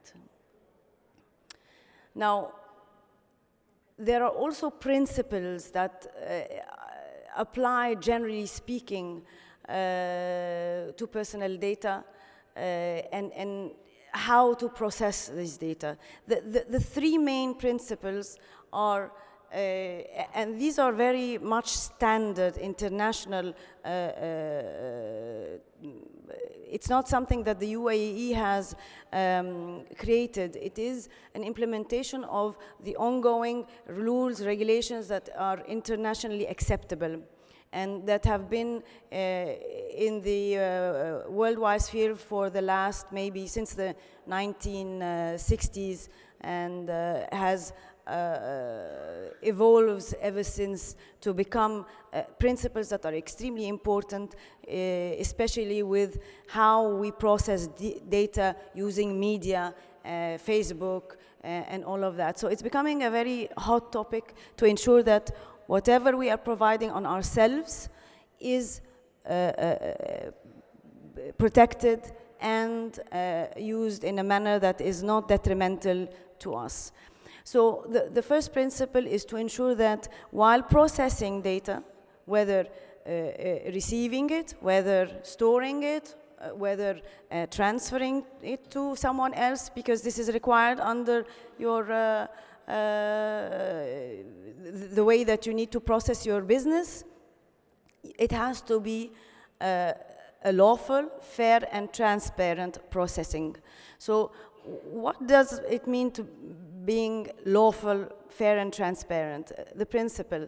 It means that you have to ensure that while you are collecting this data, you are collecting it in a manner that is done in a proper way. For example, if I want to collect data from an individual, in order to use it for my company, I need to ensure that the individual provides me this data and consensually, okay? That he consents or she consents to providing me with this data, and also that I am transparent in how I'm going to use that data, and etc. So the first principle when you are collecting and processing data is to ensure that the mechanism is done in a lawful, fair, and transparent manner. The second principle that's very important to note, I think it's maybe the most important, I should have put it at the top, is the purpose. So you cannot collect data unless you are collecting it for a purpose that is legitimate, and you have explained properly to the individual that you're collecting the data from, why you're going to use his data, and how you're going to use it. So the purpose is something that is necessary. If you do not, if you collect data and use it for a different purpose, then you're in breach of the regulations. If you collect data and from an employee for the purpose, for example, of making payments or having certain statistics in relation to the employee coming on time, etc., all of this has to be done for a certain purpose that is explained very well to the employer, and once that purpose is no longer there, then you should not continue to hold this data. The last principle is the fact that as a company, you would have to ensure that the data that you've collected, continue to store, process for any reason, is adequate, accurate, and up to date. You cannot take information that is outdated and use it. You have to ensure that whatever you have continues to be up to date, and if it's not, then you are in breach again of the relevant regulations and subject to fines, etc. So just to recap, it has to be lawful, fair, it has to be collected for a certain purpose, and it has to be continuously kept in your record accurate and up to date. So your data, your rights. So what are the rights of the data subjects? The data subjects being the individuals that are providing their data. So first being the right to access the information that you have provided. So I would encourage companies, for example, to have software where wherever that data is stored, the employee is able to access them easily, or at least at his request, he would be able to see them in a readable manner. The data subject has a right to be informed, as I explained, on the purpose of processing the data, where the data is going to be transferred, if it's going to be transferred. For example, through WPS, it's transferred to the authorities. Then this has to be shared with the employee. And also, the data subject has the right to ensure or to enforce on the controller being the company holding this data, to make sure that this data is protected and safeguarded.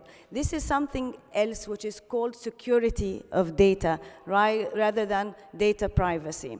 And this is a whole different subject that we can talk about later, but as a company, you have the requirement to secure and safeguard the data that you have collected, to ensure that it is kept confidential and that it is not leaked anywhere. If it's leaked, you're liable. And you will be subject to either fines, etc. Right to erasure. So if the purpose is no longer there, you should not keep the data. So if you've collected the data to create some sort of statistics, once you've done that, you need to return the data, destroy it, delete it from your systems, except if the data now has become either anonymous or is in an unreadable form, okay? So sometimes when you use the data, you have the output that comes out of it is not identifiable or readable. In that case, you can keep that sort of data. But anything that will connect the individual who has provided the data or identify him has to be erased if you no longer need that data for that purpose. And this is an obligation on the company. So you have to ensure continuously that if data is no longer required, that you remove it from your records. Now, also the data subject can at any point in time request the data processor to remove that data if, in his opinion, or he gives the legitimate grounds that the purpose is no longer there and there is no need for that company or individual to use that data. So it's very important that when you collect data, to ensure that you do not keep it inevitably and you return it or destroy it when you no longer need it for the purpose that you've explained to the data subject when receiving it. There is also a right to object. So data subjects have the right to object and suspend processing of their personal data where the processing is performed in a way that is for marketing purposes. And the processing is performed also for statistical survey purposes. So if you haven't explained that from the very beginning that you will be using it for that purpose and obtained consent, the data subject can object to this, and you will then be in breach and of the regulations, and as a result, thank you very much. And the result, you will have to remove the data, as well as maybe subject also to certain fines.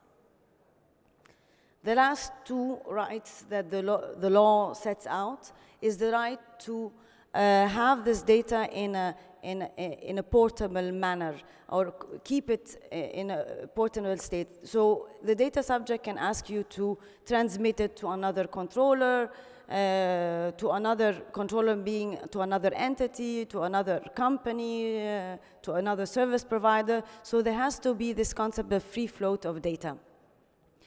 Because at the end of the day, the data is owned and it's the property of the data subject, so he's entitled to request the movement of this data, the free flow. Last but not least, of course, is the right not to be subject to automated decision making. So what does that mean? It means that if the data is used to create something that is used in an automated manner that would result in a decision, and it's not done in a way that is thought through by the relevant individual or the company, this would result in the data subject requesting that he is not to be bound by the decision made by such automated process. Now, so we finished talking about the rights of data subjects. What we can also give you a bit of I can give you a bit of background on is the data office. The data office being the regulator, who is now the primary authority supervising, and that has the authority to go in and conduct whatever investigations that are needed, to receive any complaints from data subjects or data processes, to verify that the companies are carrying out, doing everything in compliance with the law, etc. Now, the only problem with the data office is the fact that it's a very new regulator, so it's still relatively, getting into gear, and we don't have much precedence on how things are going to be done.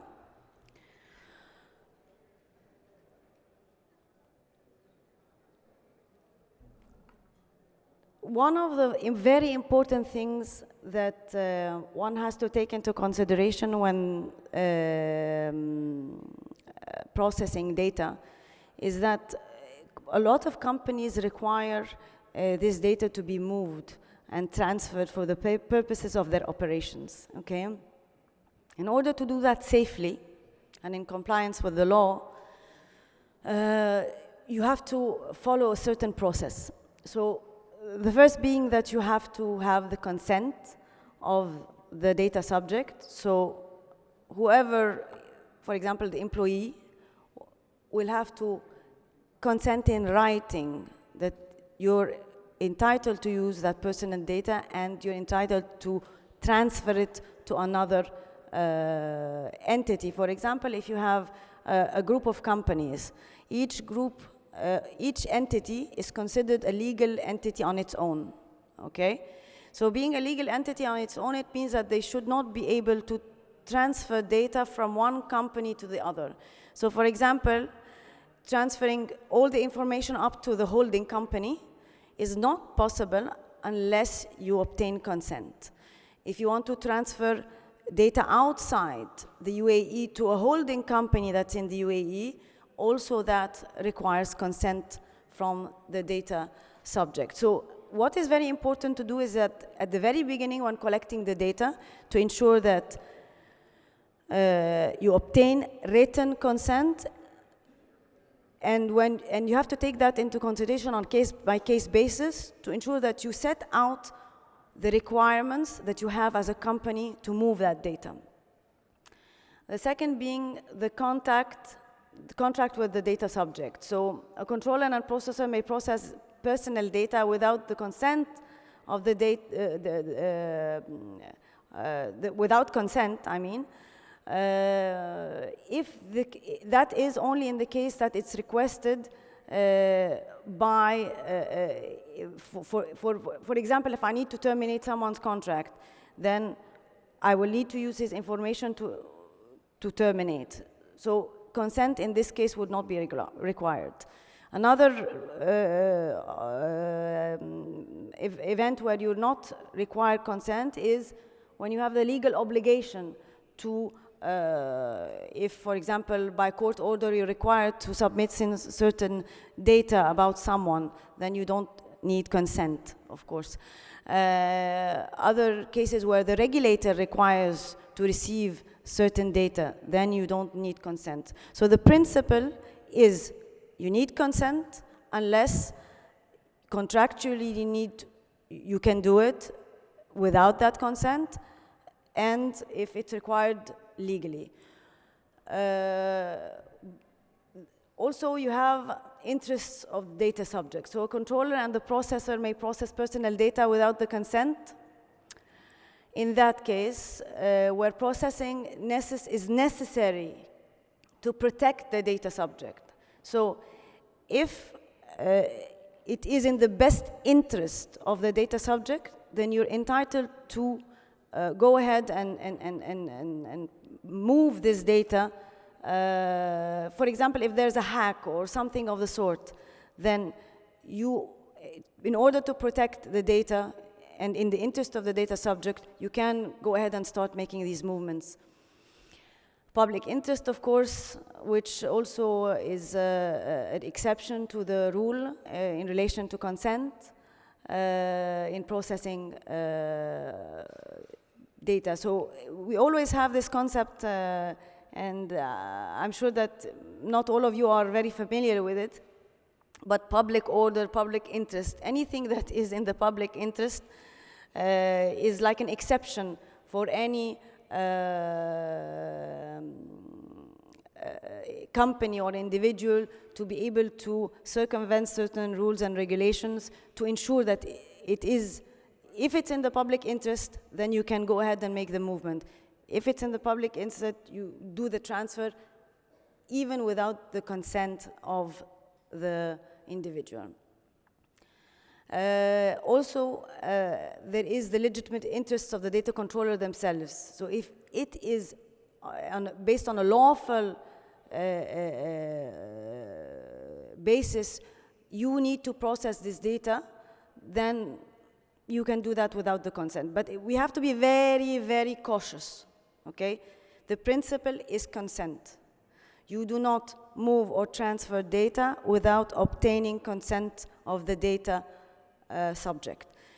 You have exceptions. You have to be very careful in when using these exceptions that you have documented that, so that when the investigator or the relevant regulator comes in, you can justify the reason why you've processed this data or moved this data without consent of the data subject, which is the principle.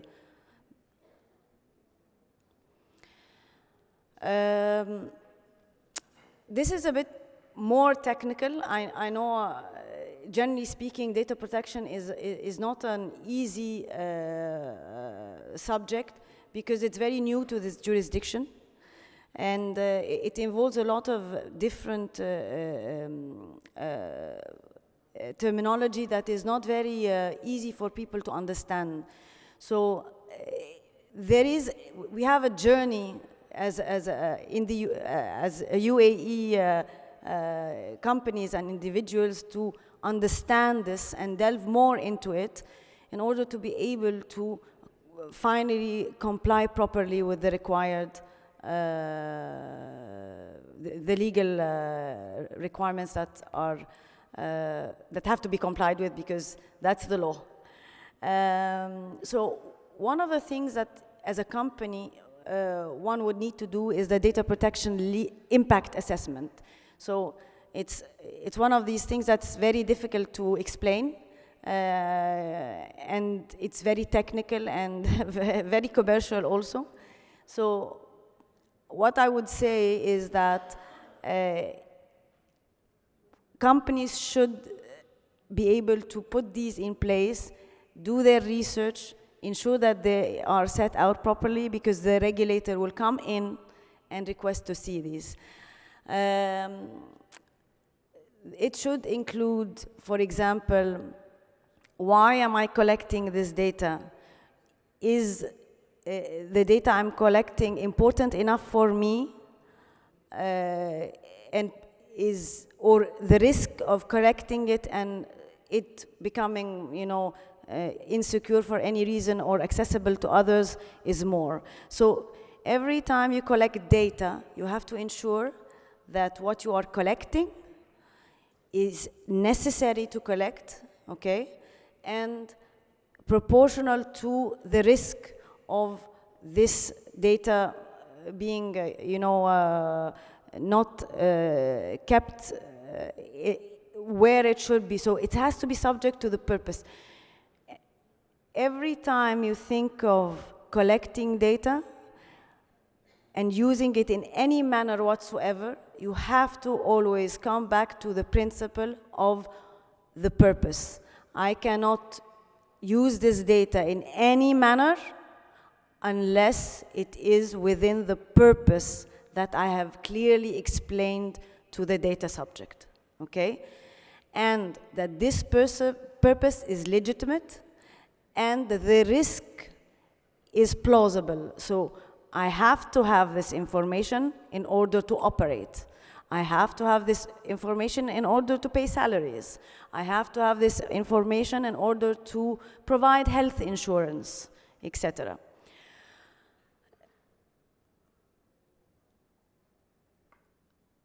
Also, as a company, in order to become compliant with the law, you have to put in place, and I'm not sure this is the case of a lot of companies, data protection officer. That officer would be the person in the company who the controller or the processor delegates to protect the relevant data and to ensure that everything is done in compliance with the regulations. So the other thing is retention. So I'm sure that all of you are aware, generally speaking, that we have to have records as per applicable laws of a lot of the documentation that we generally collect. So the data retention is one of the also very important aspects, because you have to retain it only in a form that is identifiable, and as long as you have the consent of the data subject. So if it's no longer required, you have to no longer retain it and ensure that everything that you have in your records that you've used any software, anything transmitted to anyone else is erased, and only what remains in your records are things that are no longer identifiable, that have gone through some sort of software and came out in certain numbers that are no longer, don't create any liability or cannot be linked to the data target. Data breach notification. This is also a hard one.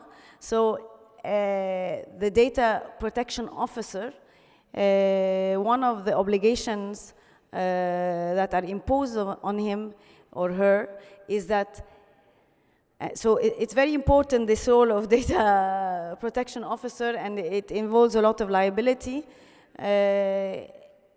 because in the event there is a possible breach, you would have to notify this to the authorities.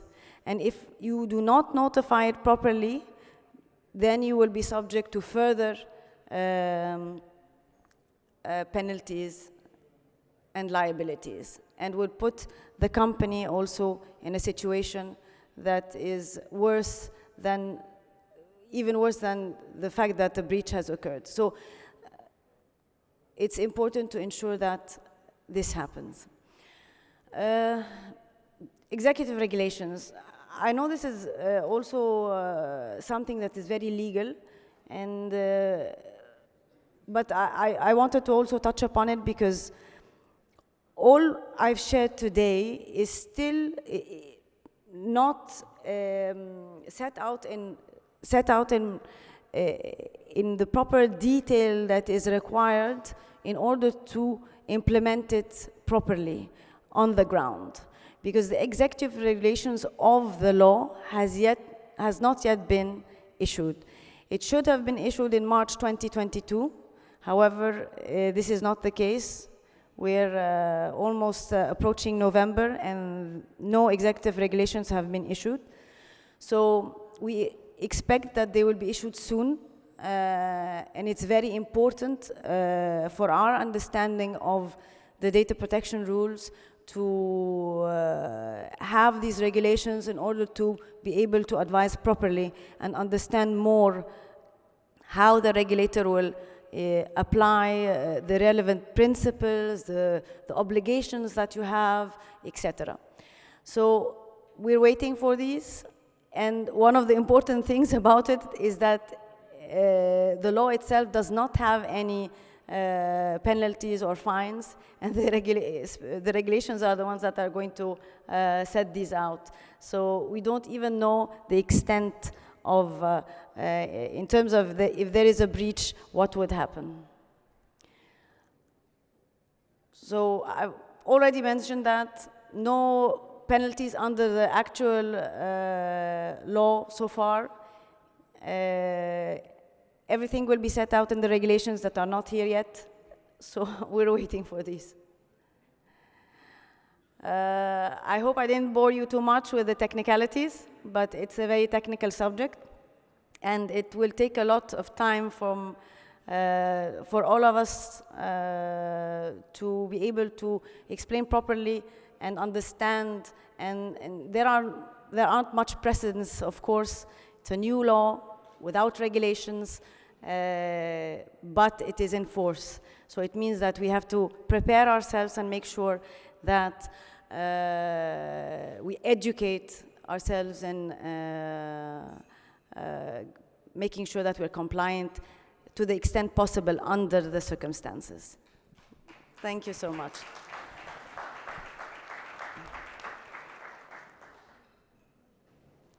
Hi, Malak. Lovely to meet you. Same here. Thank you so much for your time. Well, I work with a group of companies, and we have multiple subsidiaries. And I work with multiple departments.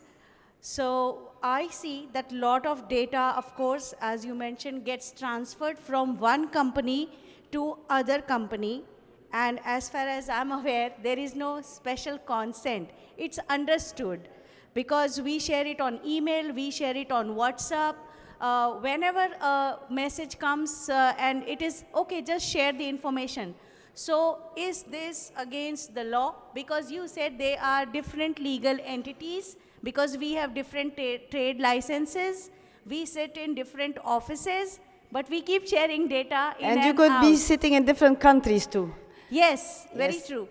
Which creates another layer of difficulty. So I have people sitting in Canada, we have people sitting in UAE, we have people sitting in Turkey. And the company identities and legalities are definitely different depending on the countries.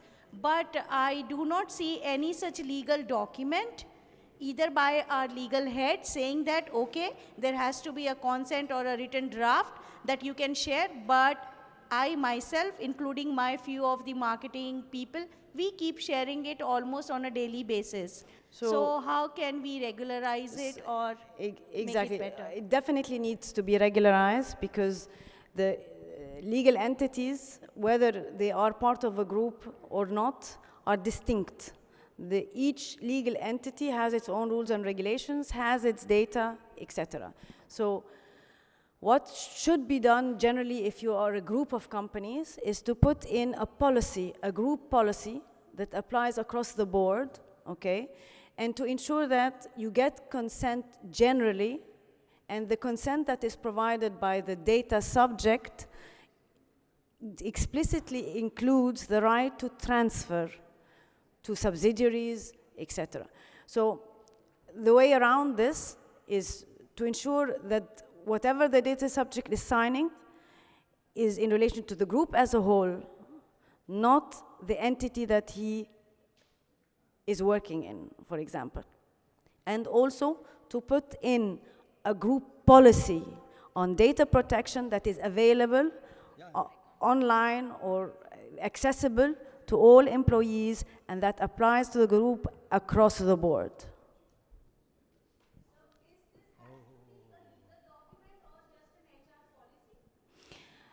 So the HR policy that is available to the employees, that forms part of the policies, yes, you can include it in it, but it's better to have a data protection, data privacy policy, okay, that is distinct from the HR policy, okay?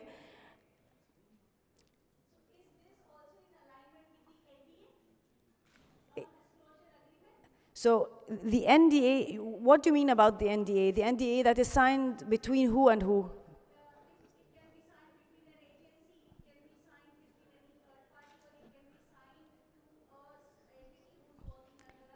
So that's a very important question, okay?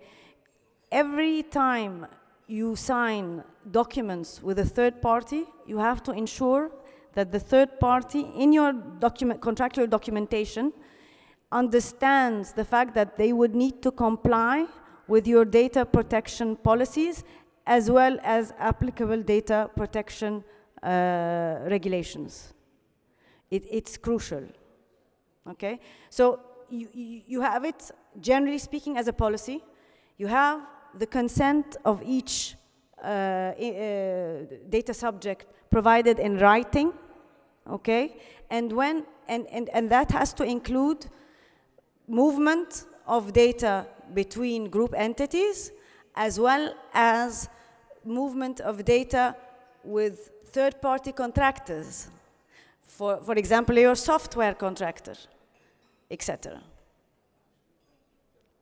Hello, I'm here. Thanks for lucidly explaining this tough and new subject. And I'm part of a multinational company which is spread across the globe. And unfortunately, I'm the data protection officer in the local jurisdiction, and that's my problem. My question is, now day in and day out, being finance people, we collect a lot of data, especially relating to Emirates ID, passport details, email IDs, bank IBAN numbers, etc. So even though we have detailed policy, processes, etc., my problem or our problem is, being finance people, how we can protect ourselves, especially we collect data and we are using it for our business purposes. So when I see your presentation, I always see one-to-one. Suppose I'm collecting detail from a finance manager of another company and I'm using it.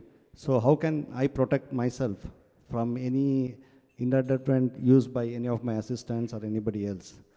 So you have you have to make sure every time you receive data, you receive it properly with the correct consents. And when you share it, you have to also share it within the context and for the purpose and the reason why it was shared. Okay? Should we have to collect from the data subject their consent or something like that with a form? Or just like I collect your business card and you are my legal consultant, I take all your details and feed it into my system. Is it enough? Or should I have to give you a form and take your consent and keep it in my records? Are we talking about individuals? Yeah, individuals basically, yes. Individuals that... Individuals. Can you just give me an example? That's what, you are working for a law firm and you are the legal consultant of our company. So I need to register your name, etc. in my records. So should I have to take details from you or maybe from your business card itself I take and I keep the records with myself and we use that for our purposes? Is it okay? Or should I have to take a very, because our company policy says that we should take a written consent for each and every individual and that consent we are not getting it, but still we are using the data. So from a conservative perspective, and I know that from a practical perspective is not easy, but yes, you have to take consent. Okay, thanks. Thanks for your clarification.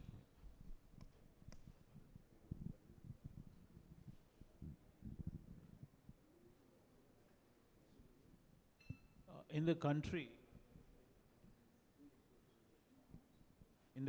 we have so many operators like the telecoms who use our mobile number information. And we get bombarded with lots of blank calls. Can this be stopped by this data protection law? Yes. Will it get stopped automatically or we have to write to individually saying that you cannot use my data anymore? Well, the regulator, as I explained, is new. The regulations are new. The law is new. We don't have still the detailed provisions that will make sure that enforcement is done properly. So eventually, yes, the regulator will enforce this, will make sure, will investigate, will. So generally speaking, by time this will happen. But also, in the meantime, and also in the future, because sometimes the regulator will not see certain things, you are entitled to complain to the relevant authority, which is the data office, okay? And they will take the proper measures. Thank you. You're welcome. Hello, Malak. My name is Hemant. Just to understand, I'm a member of this chapter of the institute. So does it automatically give them the right to share my data with third parties, or do they have to take consent from individual members? They have to take consent from you. And how does that will operate in practice? 3,000 plus members, how does that will operate? I'm sure you signed something to become a member. I just signed one-page form with my bank details and other details, nothing else. So to be compliant, that piece of paper should include also your consent.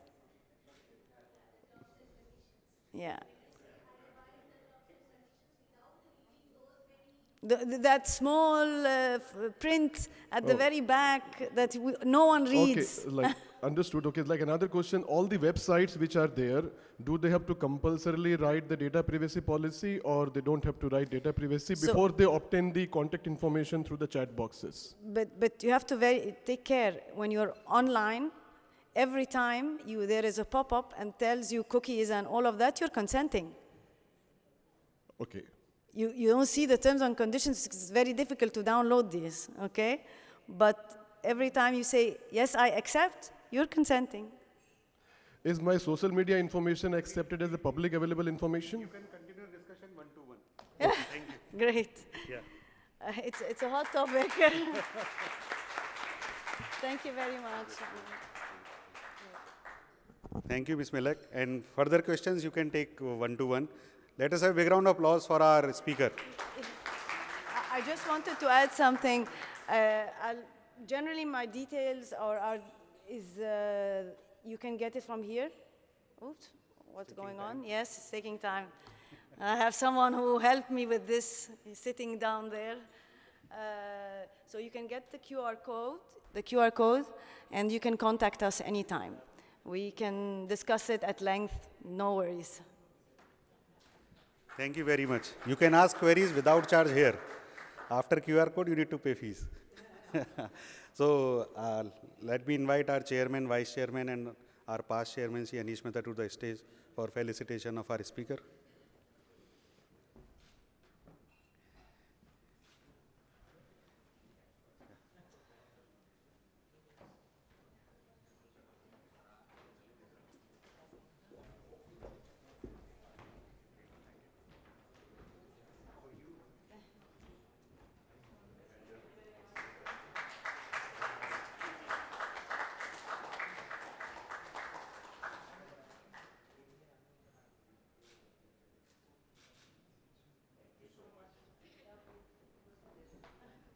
Thank you very much.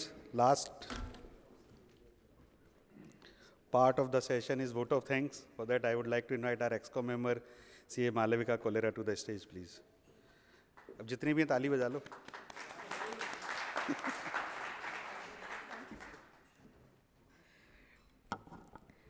Good morning, ladies and gentlemen. It's not yet. It's not yet, I checked.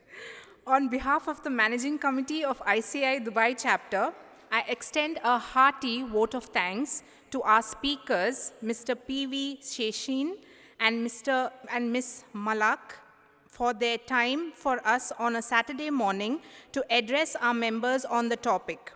I extend this vote of thanks to our humble sponsors who have played a pivotal role to support us conduct this session.